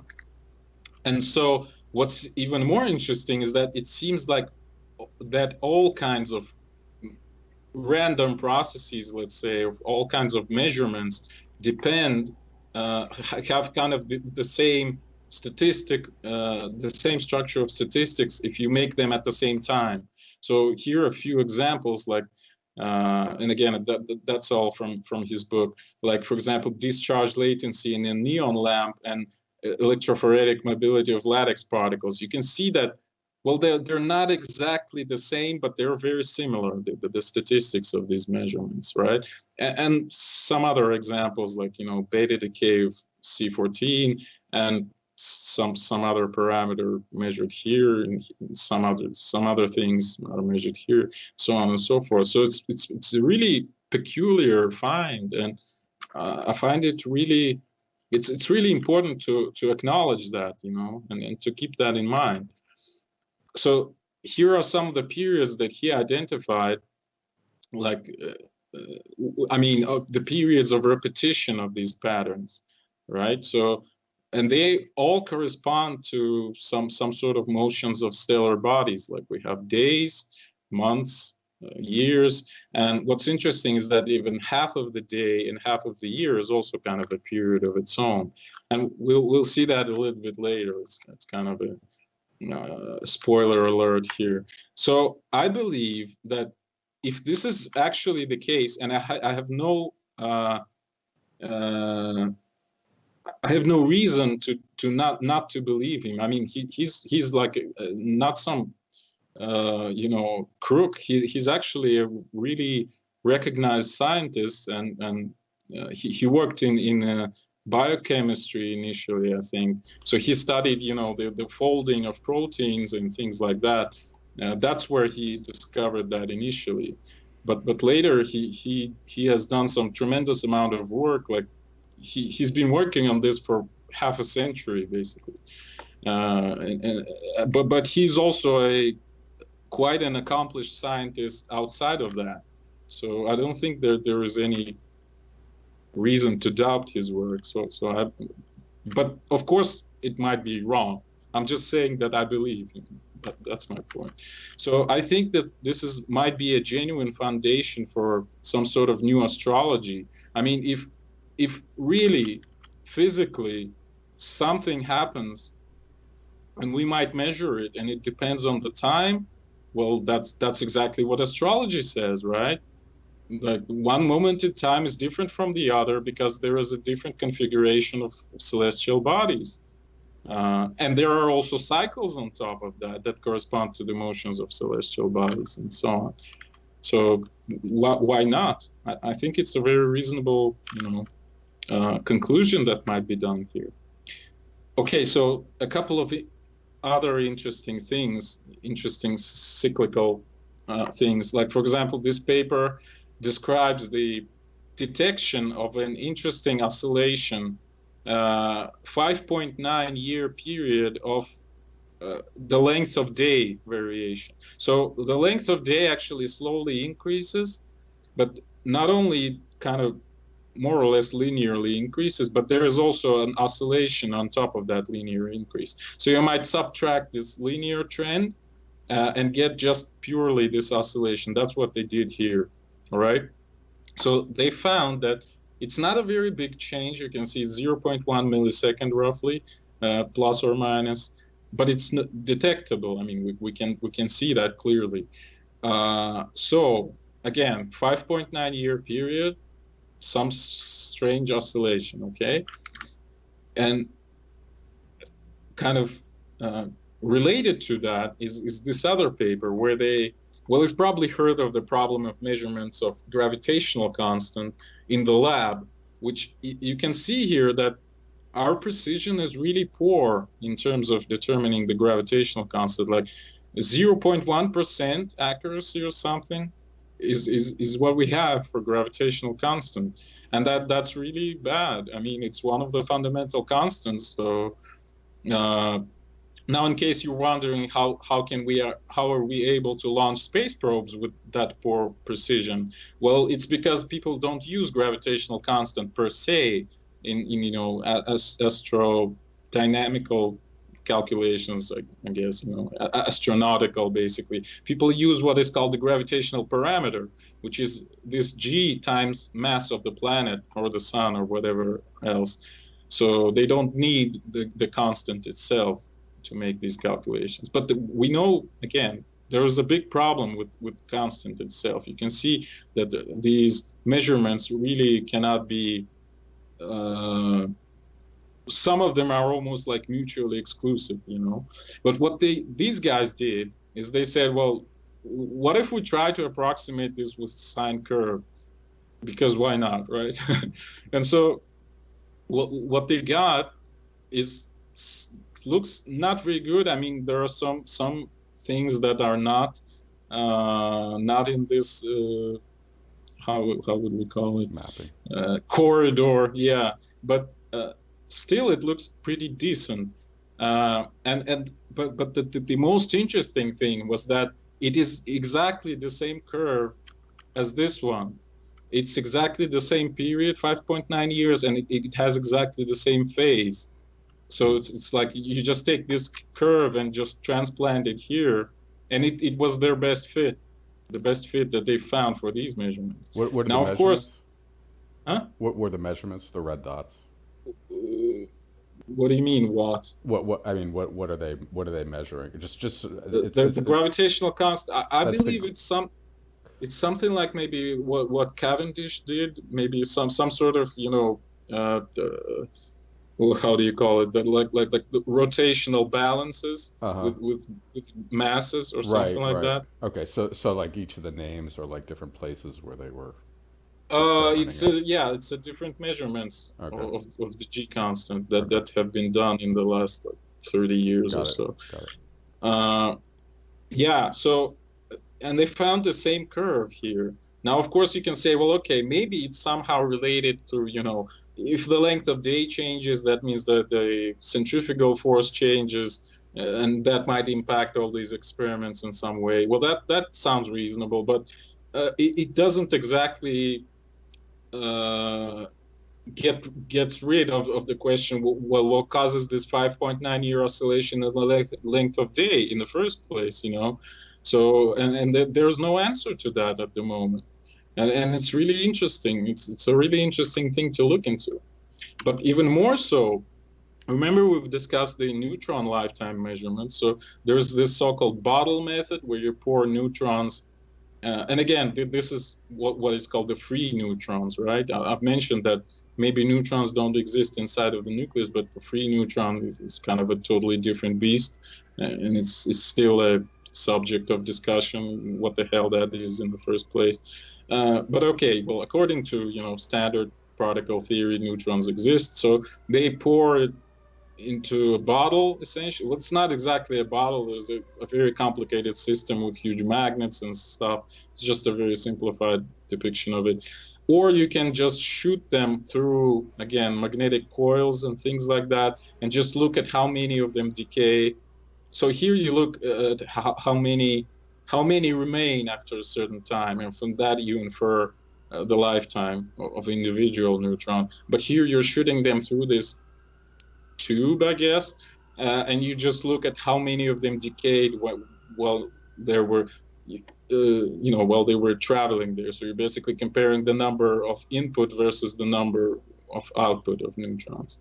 All right, and the problem is that these measurements give quite a different results. Here it's not even 0.1% error, it's 1% error, essentially, like roughly 8 seconds. or difference between these two methods, and that's quite a serious problem, and people don't know what to do with it at the moment. All right, but so and I was just out of curiosity. I mean, why not? I just took these papers with the more recent, measurements of this neutron lifetime thing, and I just took everything here with anything with decent precision, which is, it's not exactly decent, but so I took these results of these measurements, and I just said, well, what the hell? Let's just plot the same, curve here. And I've tried to be modest in terms of, the amplitude of it, but I would say that it looks not that worse than what these guys have got there. And again, the beauty of it is that it's the very same curve with the same phase and the same period. So it's just like I just took this thing and just plotted it onto this graph with neutron lifetime. So maybe it is related to that also. Now, of course, yeah, I understand. Might look not exactly cool, but there are also issues, with the publication date, because I only took, when the paper was published, but obviously the experiments were done a bit before that. So I wasn't very precise with all of that. Let's put it that way. But who knows? Maybe it's actually something that's going on. Well, now the question might arise. Well, what the hell is 5.9 years? Why do these values seem to oscillate with that period? Well, obviously, this is half of the orbital period of Jupiter. So I thought, well, maybe Jupiter is somehow involved. Like, there's this paper that describes how when we are connected to Jupiter with the magnetic field lines of the solar wind, we can actually detect the cosmic rays from Jupiter. Like they just travel all the way from there, using these, magnetic field lines of the solar wind as a highway, so to speak, and jump onto our planet. But the problem is that it happens roughly every year, like 1.1 year or something like that, because we're moving pretty fast and Jupiter is pretty slow. It's not 5.9 years. So what then causes this 5.9 years oscillation? So I've plotted where Jupiter was. Like I just took all these, this curve basically. I looked where its maxima and minima were, and I just plotted where Jupiter was during these maxima and minima. And what I got, and again, maybe it was a mistake, but I kept all these planes here. So what I got was that Jupiter was somewhere here at maxima, and again, half a period later, again here at maxima, and at minima, it was somewhere here, and again, half a period later, somewhere here. So you get this sort of a cross here, right? And the most interesting thing was that at maxima, it's really well aligned with the galaxy and the sun. So at maxima of these curves, Jupiter is sitting at the line that connects the sun and the center of the galaxy. And at minima, it's exactly perpendicular to that line. So my idea about, you can see it's really amazing. I mean, it just cannot go any closer than that to the galactic center.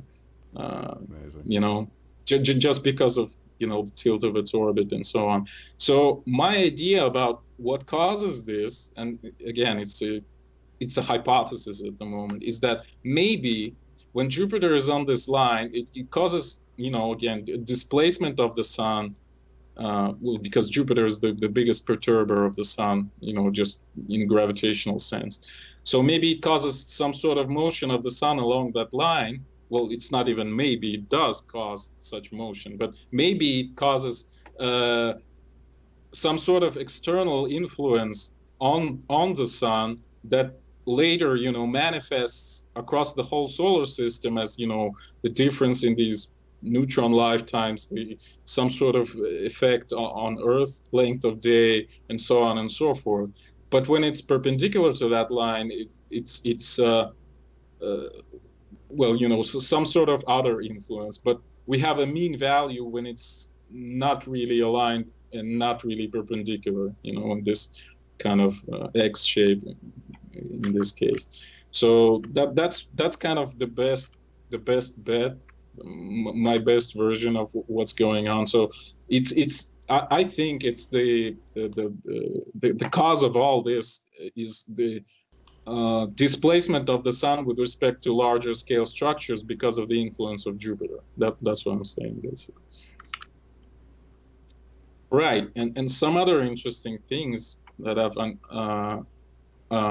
found recently, like it has been known for some time that the flux of solar neutrinos has this peculiar 26 months period. And what's interesting is that this paper that I was citing, this one, they actually clearly say that we have no theoretical reasoning to resolve this periodicity.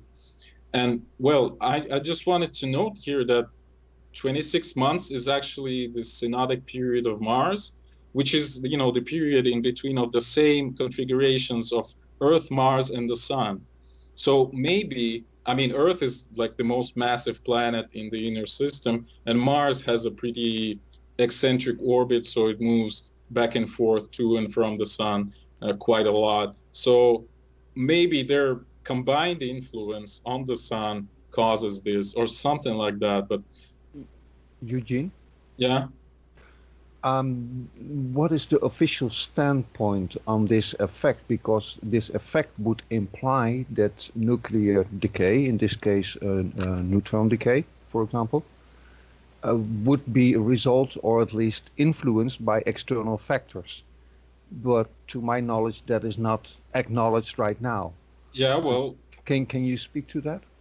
Well, what these guys saying is that basically we don't know what's going on, and that's their answer. Right. I mean, well, basically they're saying that something inside the Sun has this cyclicity. So, you know, but what exactly is going? I'll show you another paper a bit later that tries to go farther and actually give you a possible explanation. But this one doesn't do that. They just say we don't know what's going on. And that's okay, it. so it's, that question is not addressed, if you will. Yes, Okay. I would say so. I have a question. These are solar months, right? Not lunar months. What do you mean here? Yeah, like these calendar months, 26 calendar months. Oh yeah, exactly. Okay. Yeah. Okay. Mm-hmm. So all right, so this is this other paper that I mentioned. So this guy, he actually goes farther than that, and he tries to, you know, just take a basically Fourier decomposition of the flux of neutrinos in order to, you know, find other periods. And so by far the strongest signal he gets is with the frequency of 11.85 times a year, which roughly corresponds to 31 days. I mean, the period is roughly 31 days or something like that. So, yeah, so, and this is a really strong signal, like there's a strong periodicity with that time. And the other period is kind of close, you know, the second strongest. So it's really a strong signal right here. The neutrino flux from the Sun seems to kind of almost like switch back to the beginning, so to speak, every 31 days or so. And what this guy is saying is that, well, he obviously, I mean, what the only instrument they have is, you know, some sort of internal processes in the Sun. So that's what he tries to use. He says that there may be a second inner tachocline separating the core from the radiative zone. There may be an inner dynamo that could produce blah, blah, blah, and a second solar cycle. So he basically tries to introduce this ad hoc second solar cycle inside the Sun. It's the second tachocline, you know, this layer that separates basically the outer layers that have differential rotation and the inner layers that are rotate like a solid body. So because they don't have any other instruments other than that, you know, it shouldn't be an externally driven process, because that would ruin the whole nuclear physics and so on. So, but that seems kind of far-fetched to me. It seems really like an ad hoc thing, because we don't see any other manifestations of this second solar cycle, and so on and so forth. So it looks really suspicious, but well, it's something to look into, I would say, yeah, to sum it all up. But what I've also mentioned during my talk, and I want to repeat that here, is that, again, kind of returning to this issue of astrology, like if you look at this number, like 31 days, it's basically a 30 degrees of motion of the sun in the sky, or the Earth in its orbit. And that basically corresponds to one sign of a tropical zodiac, if you think about it. Not exactly, of course, but really close. I mean, if it was exactly, it would be 12 times a year, not 11.85. But it's really close. So it's almost like and we can actually measure that. It's not something that I've invented, you know. It's something really changes on the sun, and we can detect that. So it's not some fantasy.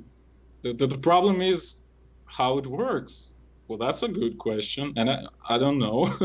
I have no answer to that. What I'm no astrologer at all, but what you're describing, as far as I know, astrology points out that the sun is always the source of and all the attributes that we assign to the certain houses or the celestial sciences and stuff. But it's like a colorization of that source, right? It's an influence on the source that is always there. And then you become the lion or the bull or the twins or whatever. But what you're pointing out here, Eugene, in my mind, again, this is fascinating. What you're pointing out is that we can actually overlay these trends and these day and periods of astrology and actual influences in astronomy, if you will. Yeah, I mean, that's what I hear you saying. It's utterly fascinating. Yeah, well, the most fascinating thing to me is that it's, you know, it's serious dudes with serious detectors that are telling us that there are periods like that. And they are also telling us that it's really hard to explain. Right. Maybe even impossible to explain at the current moment. So that's definitely something to look into. We should keep that in mind. That's what I'm saying. Astrology and again, almost seems to be a quite delicate system, if you will. It's nuance, it's finesse, it's the little jittering of the bigger system, as you pointed out with the Coulomb force, right? On average, it's a nice going down curvature, but if you look more closely, you see that wiggling there that you pointed out. Yeah, right? exactly. It is as if the astrology is that little wiggle, the nuance. Oh, maybe, yeah. Okay, so, all right, so it's just a sort of an aggregate of what I found on this topic in recent years. Like, okay, so there have been a bunch of works that describe the possible variability of alpha decay, beta decay, and so on and so forth. But I should note here that they are talking only about these mean values, you know. They so they wouldn't be able to see these Schnoll type effects, you know, the finer structure of statistics. They're kind of ignoring that altogether. So, but still, even given that, there are some papers that say that there is variability of decay rates.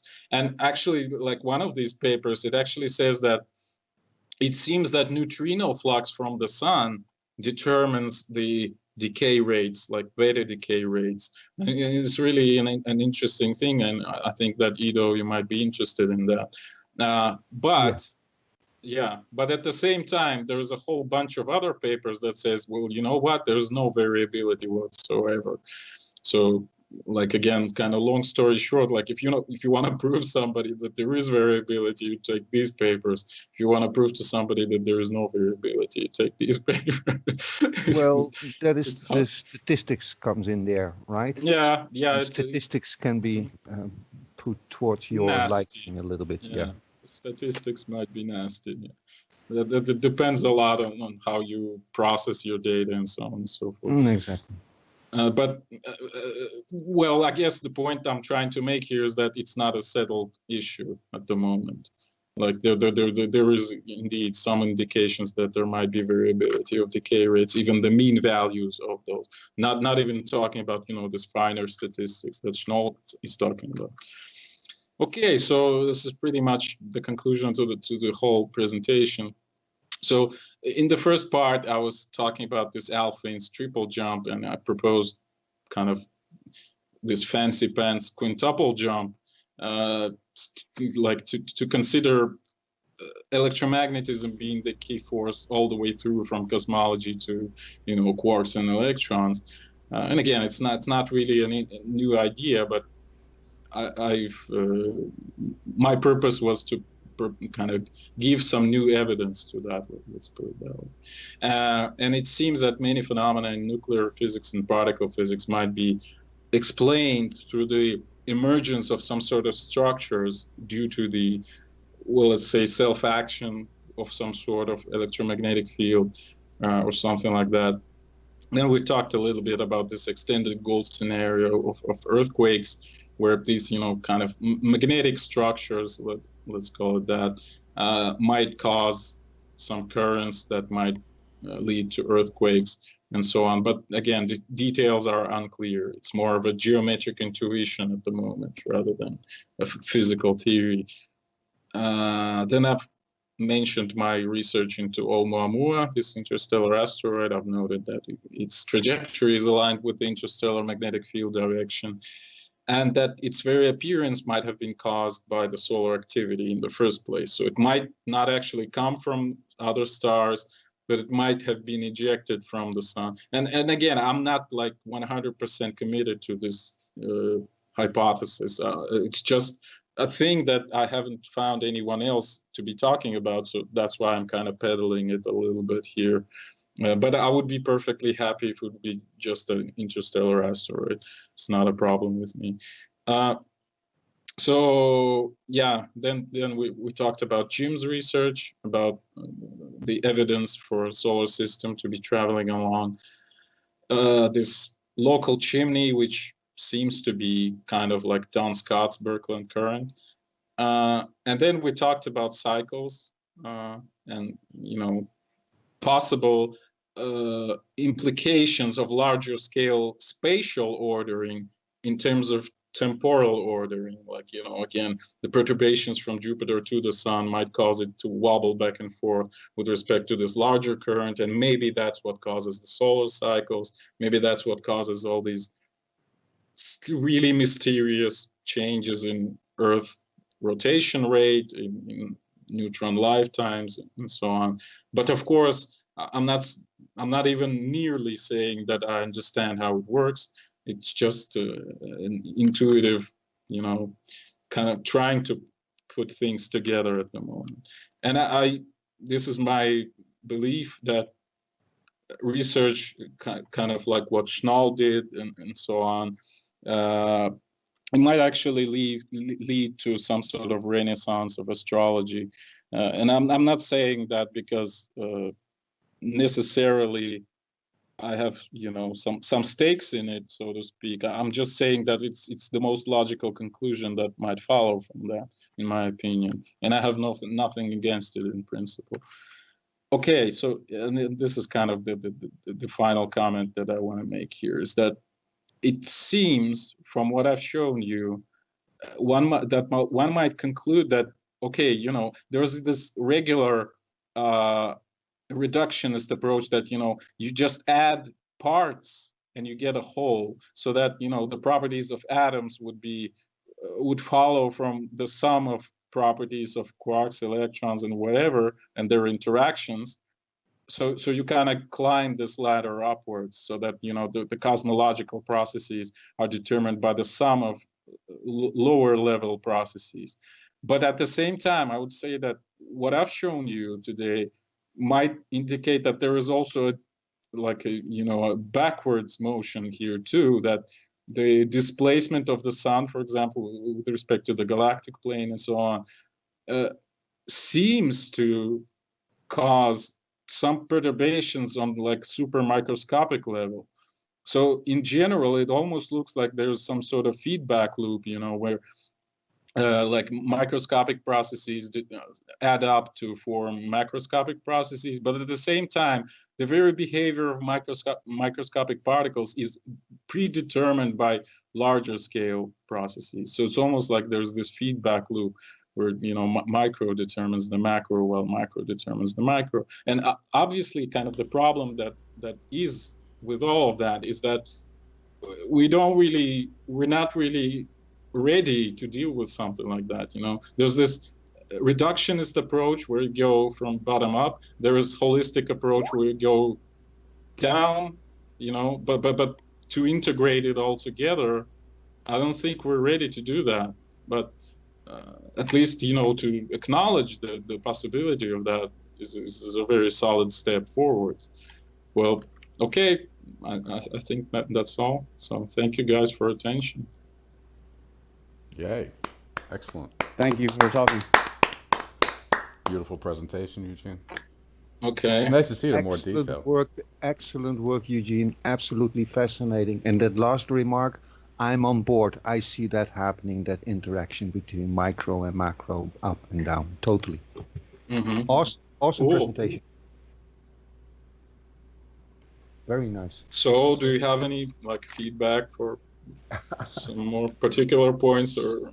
Well, it was very long, so I'm sorry for that, but I wanted to expand a bit more. Let others speak first. I made a few notes. Maybe we can later on during the week, somewhere down the week, Eugene, if you see a moment there. I would love to go into this, but I feel I would need at least an hour there with you, probably too. Yeah, well, that's no problem. I mean, I would be happy to hear your insight. Yeah. I would like to go into the nuance there for a moment, which you started out. Let me say this. I mean it. You did an awesome job by how you build it up. Lots of fundamentals. Coming back to the fundamentals later on. Pointing out. You pointed out the controversial things very nicely, I should say, right? And you made a very strong case in my book for there must be much more structural things going on than we right now recognize, right? That's what I heard loud and clear. I would love to go into the number of quarks, the number of free in connection types, right? I would like to go into that much more. The Rutherford experiment with free neutrons, maybe something like that has been done before. I would like to go into that, and there's a lot more. Yeah, you know that there's an interesting branch of neutron physics that is called neutron optics, essentially. And what people do there, you see, if you have it cold neutrons with like very low energy, like, you know, room temperature energy, so to speak, like 0.0 something electron volts, you might actually see through, you know, this de Broglie relation with wavelength, I mean energy, momentum with wavelength, that these cold neutrons would have a wavelength roughly the same as the visible light. So there's a whole branch of neutron physics called, again, neutron optics that kind of almost uses the same devices that you use in optics, but for these cold neutrons, you know, like diffractional, how do you call it, grids or so well, that, you know, so lenses and so on. If a neutron, a very slow neutron, would fall in the spectrum, in the spectrum as in blue light, right? That would be equivalent to that amount of energy, if you will, right? As in kinetic energy. So that would be very gentle interaction, if you will, still leading to a neutron being absorbed by a nucleus, for example, right? Yeah, it doesn't mean you can see them, because obviously, I mean, your retina doesn't work that way. But yeah, they behave pretty much like waves of visible light, and that's pretty peculiar. Interesting. So I'll tell you what. It's yeah. Anyone else want to put a question on the table, or that the silence seems to indicate. I wanted to say I really like the and showing the I don't know how you would talk about it, but it was in the video you were talking about the Schnall effect. I just wanted to say though that it looked to me, and it just could be my eye, like there might have been a more high frequency and higher uniting those events that you had plotted yourself.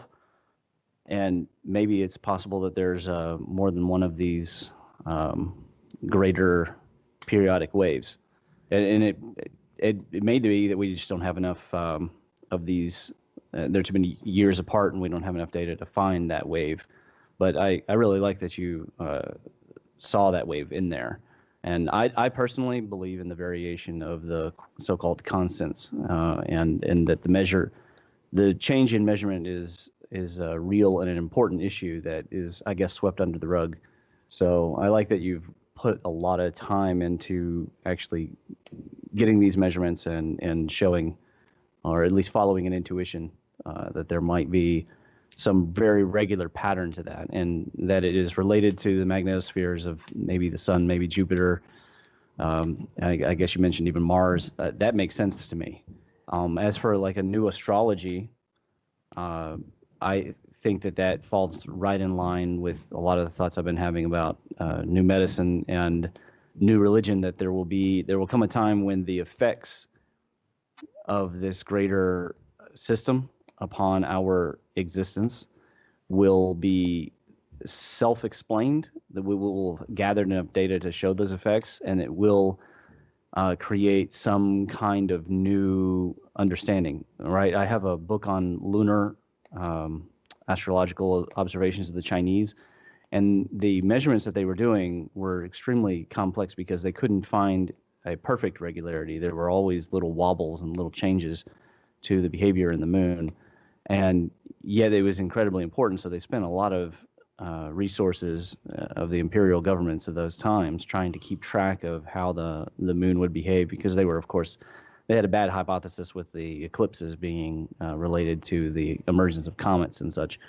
But the effect of that might be incredibly important for our health and for things like the economy. I mean, just think of the effect of when people, I don't know if people have had this experience, but everybody wanting to go out and shop the same day, and then the traffic is just terrible, but it's just so beautiful out that everybody wants to go out at the same time. So then the effect that would have from year to year on economies, whether they spend money or they feel basically bullish or bearish, and finding ways of making predictions for that. I think that there could even be big money eventually spent in that. I don't know if it'd be this decade or this century, but it seems to me that is the likely outcome of gathering enough of this data, and you're right at the bleeding edge of the front of that. You actually reminded me of one thing that I haven't included where I probably should have, and that is maybe, you probably weren't on those podcasts, but I've mentioned another paper that discussed a influence of, or at least, correlation between the solar activity and like human mood. Like what they did in that paper, they've analyzed the so-called Twitter happiness index or something like that, where just and it's by the way, it's available online. You can look it up. Like people are doing constantly content analysis of Twitter posts, like of tens or hundreds of thousands of them per day probably, and they just rate the kind of the total mood of the day, so to speak. How much like negative words were there, how much positive words, and so on. And so the guys in this paper have found a negative correlation between the solar activity and this Twitter happiness index.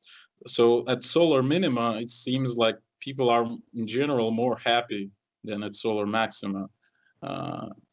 And it's a really interesting correlation, which again might in some way be related to whatever, I don't know. I have no idea how it might work. I mean, maybe the obvious kind of hypothesis would be geomagnetism, like the more magnetic perturbations you have, the more irritated people are or something like that. But maybe something else is involved. I don't know. But that's another interesting thing that I kind of forgot to mention. Yeah, I suspect it's correct, and I mentioned this before because of the discussion of yin-yang days, yin-yang weeks, yin-yang months, and yin-yang years, and I would say even whole decades. And Chinese astrology is different than Western astrology in that Chinese astrology is time-based more than it is planet-based, and there's this concept of even whole decades of people's lives being affected, and there is a polarity. Takes a part in that the calculations for male and female are opposite, and also for certain people, if they're born with what's called a weak day master, then their calculations will go in a reverse order.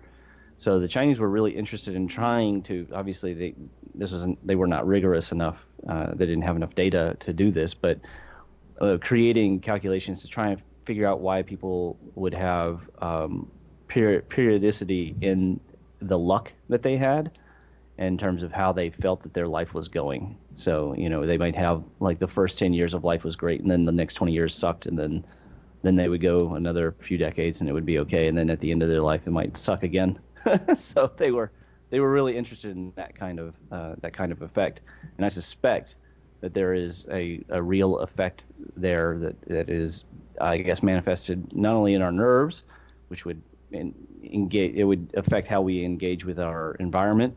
Whether we're more, again, internally mood speaking, more bearish or bullish, but also that there might be a real effect too. I know that Ben has posted the research, and I looked at it. It looked pretty interesting with the sunspot number correlating to the average lifespan of people. If it's over a certain number, if it's over a certain number, it could drastically affect the average lifespan of a group of people. You wouldn't necessarily tell you about your lifespan, but on the averages. So I suspect that there's a major effect, and I don't know what it is, if it's neutrinos or gamma rays or anything, but I intuitively I think that it is a real phenomenon, and that's a good direction to go in. Yeah, and there's also this issue that I've only become aware of recently, like literally at this conference, one guy approached me and talked to me about it, is the solar gamma ray emissions. And we've talked about that in the chat a couple of days ago. But, there's a mystery about gamma ray emissions by the sun. In particular, you would expect more gammas to be emitted at the maximum, but that's not the case. It's exactly the opposite. Somehow at solar minimum, there are more gammas, and they're more energetic from the sun. And that's really strange, but those are really high energy gammas. Like they can penetrate the atmosphere easily. They can go to the crust. They can go through your body, cause a lot of secondary processes, potentially at least. So that's also another interesting possible mechanism of influence, let's say.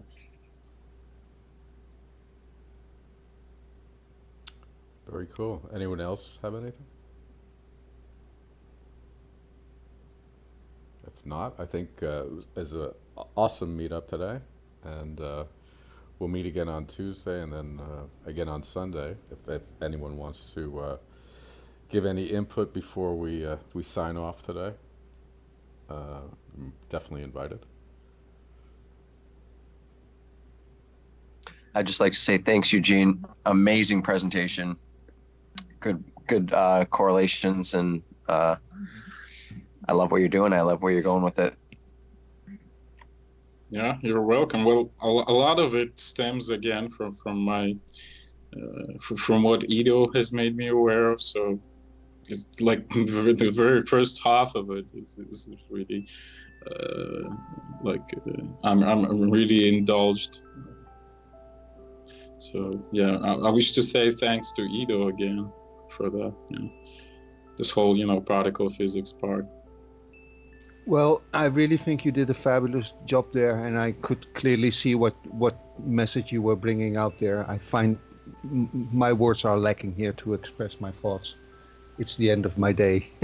Yeah. Okay. So Since I mentioned you, I also wish to thank Jim, because again, the second part was a lot about his work. So yeah. Yeah, So curious, Jim. so, Jim, what do you think, man? Yeah, it's awesome. And I'm just quiet because there's just so many more questions now I have after all this. So, but that's the fun part.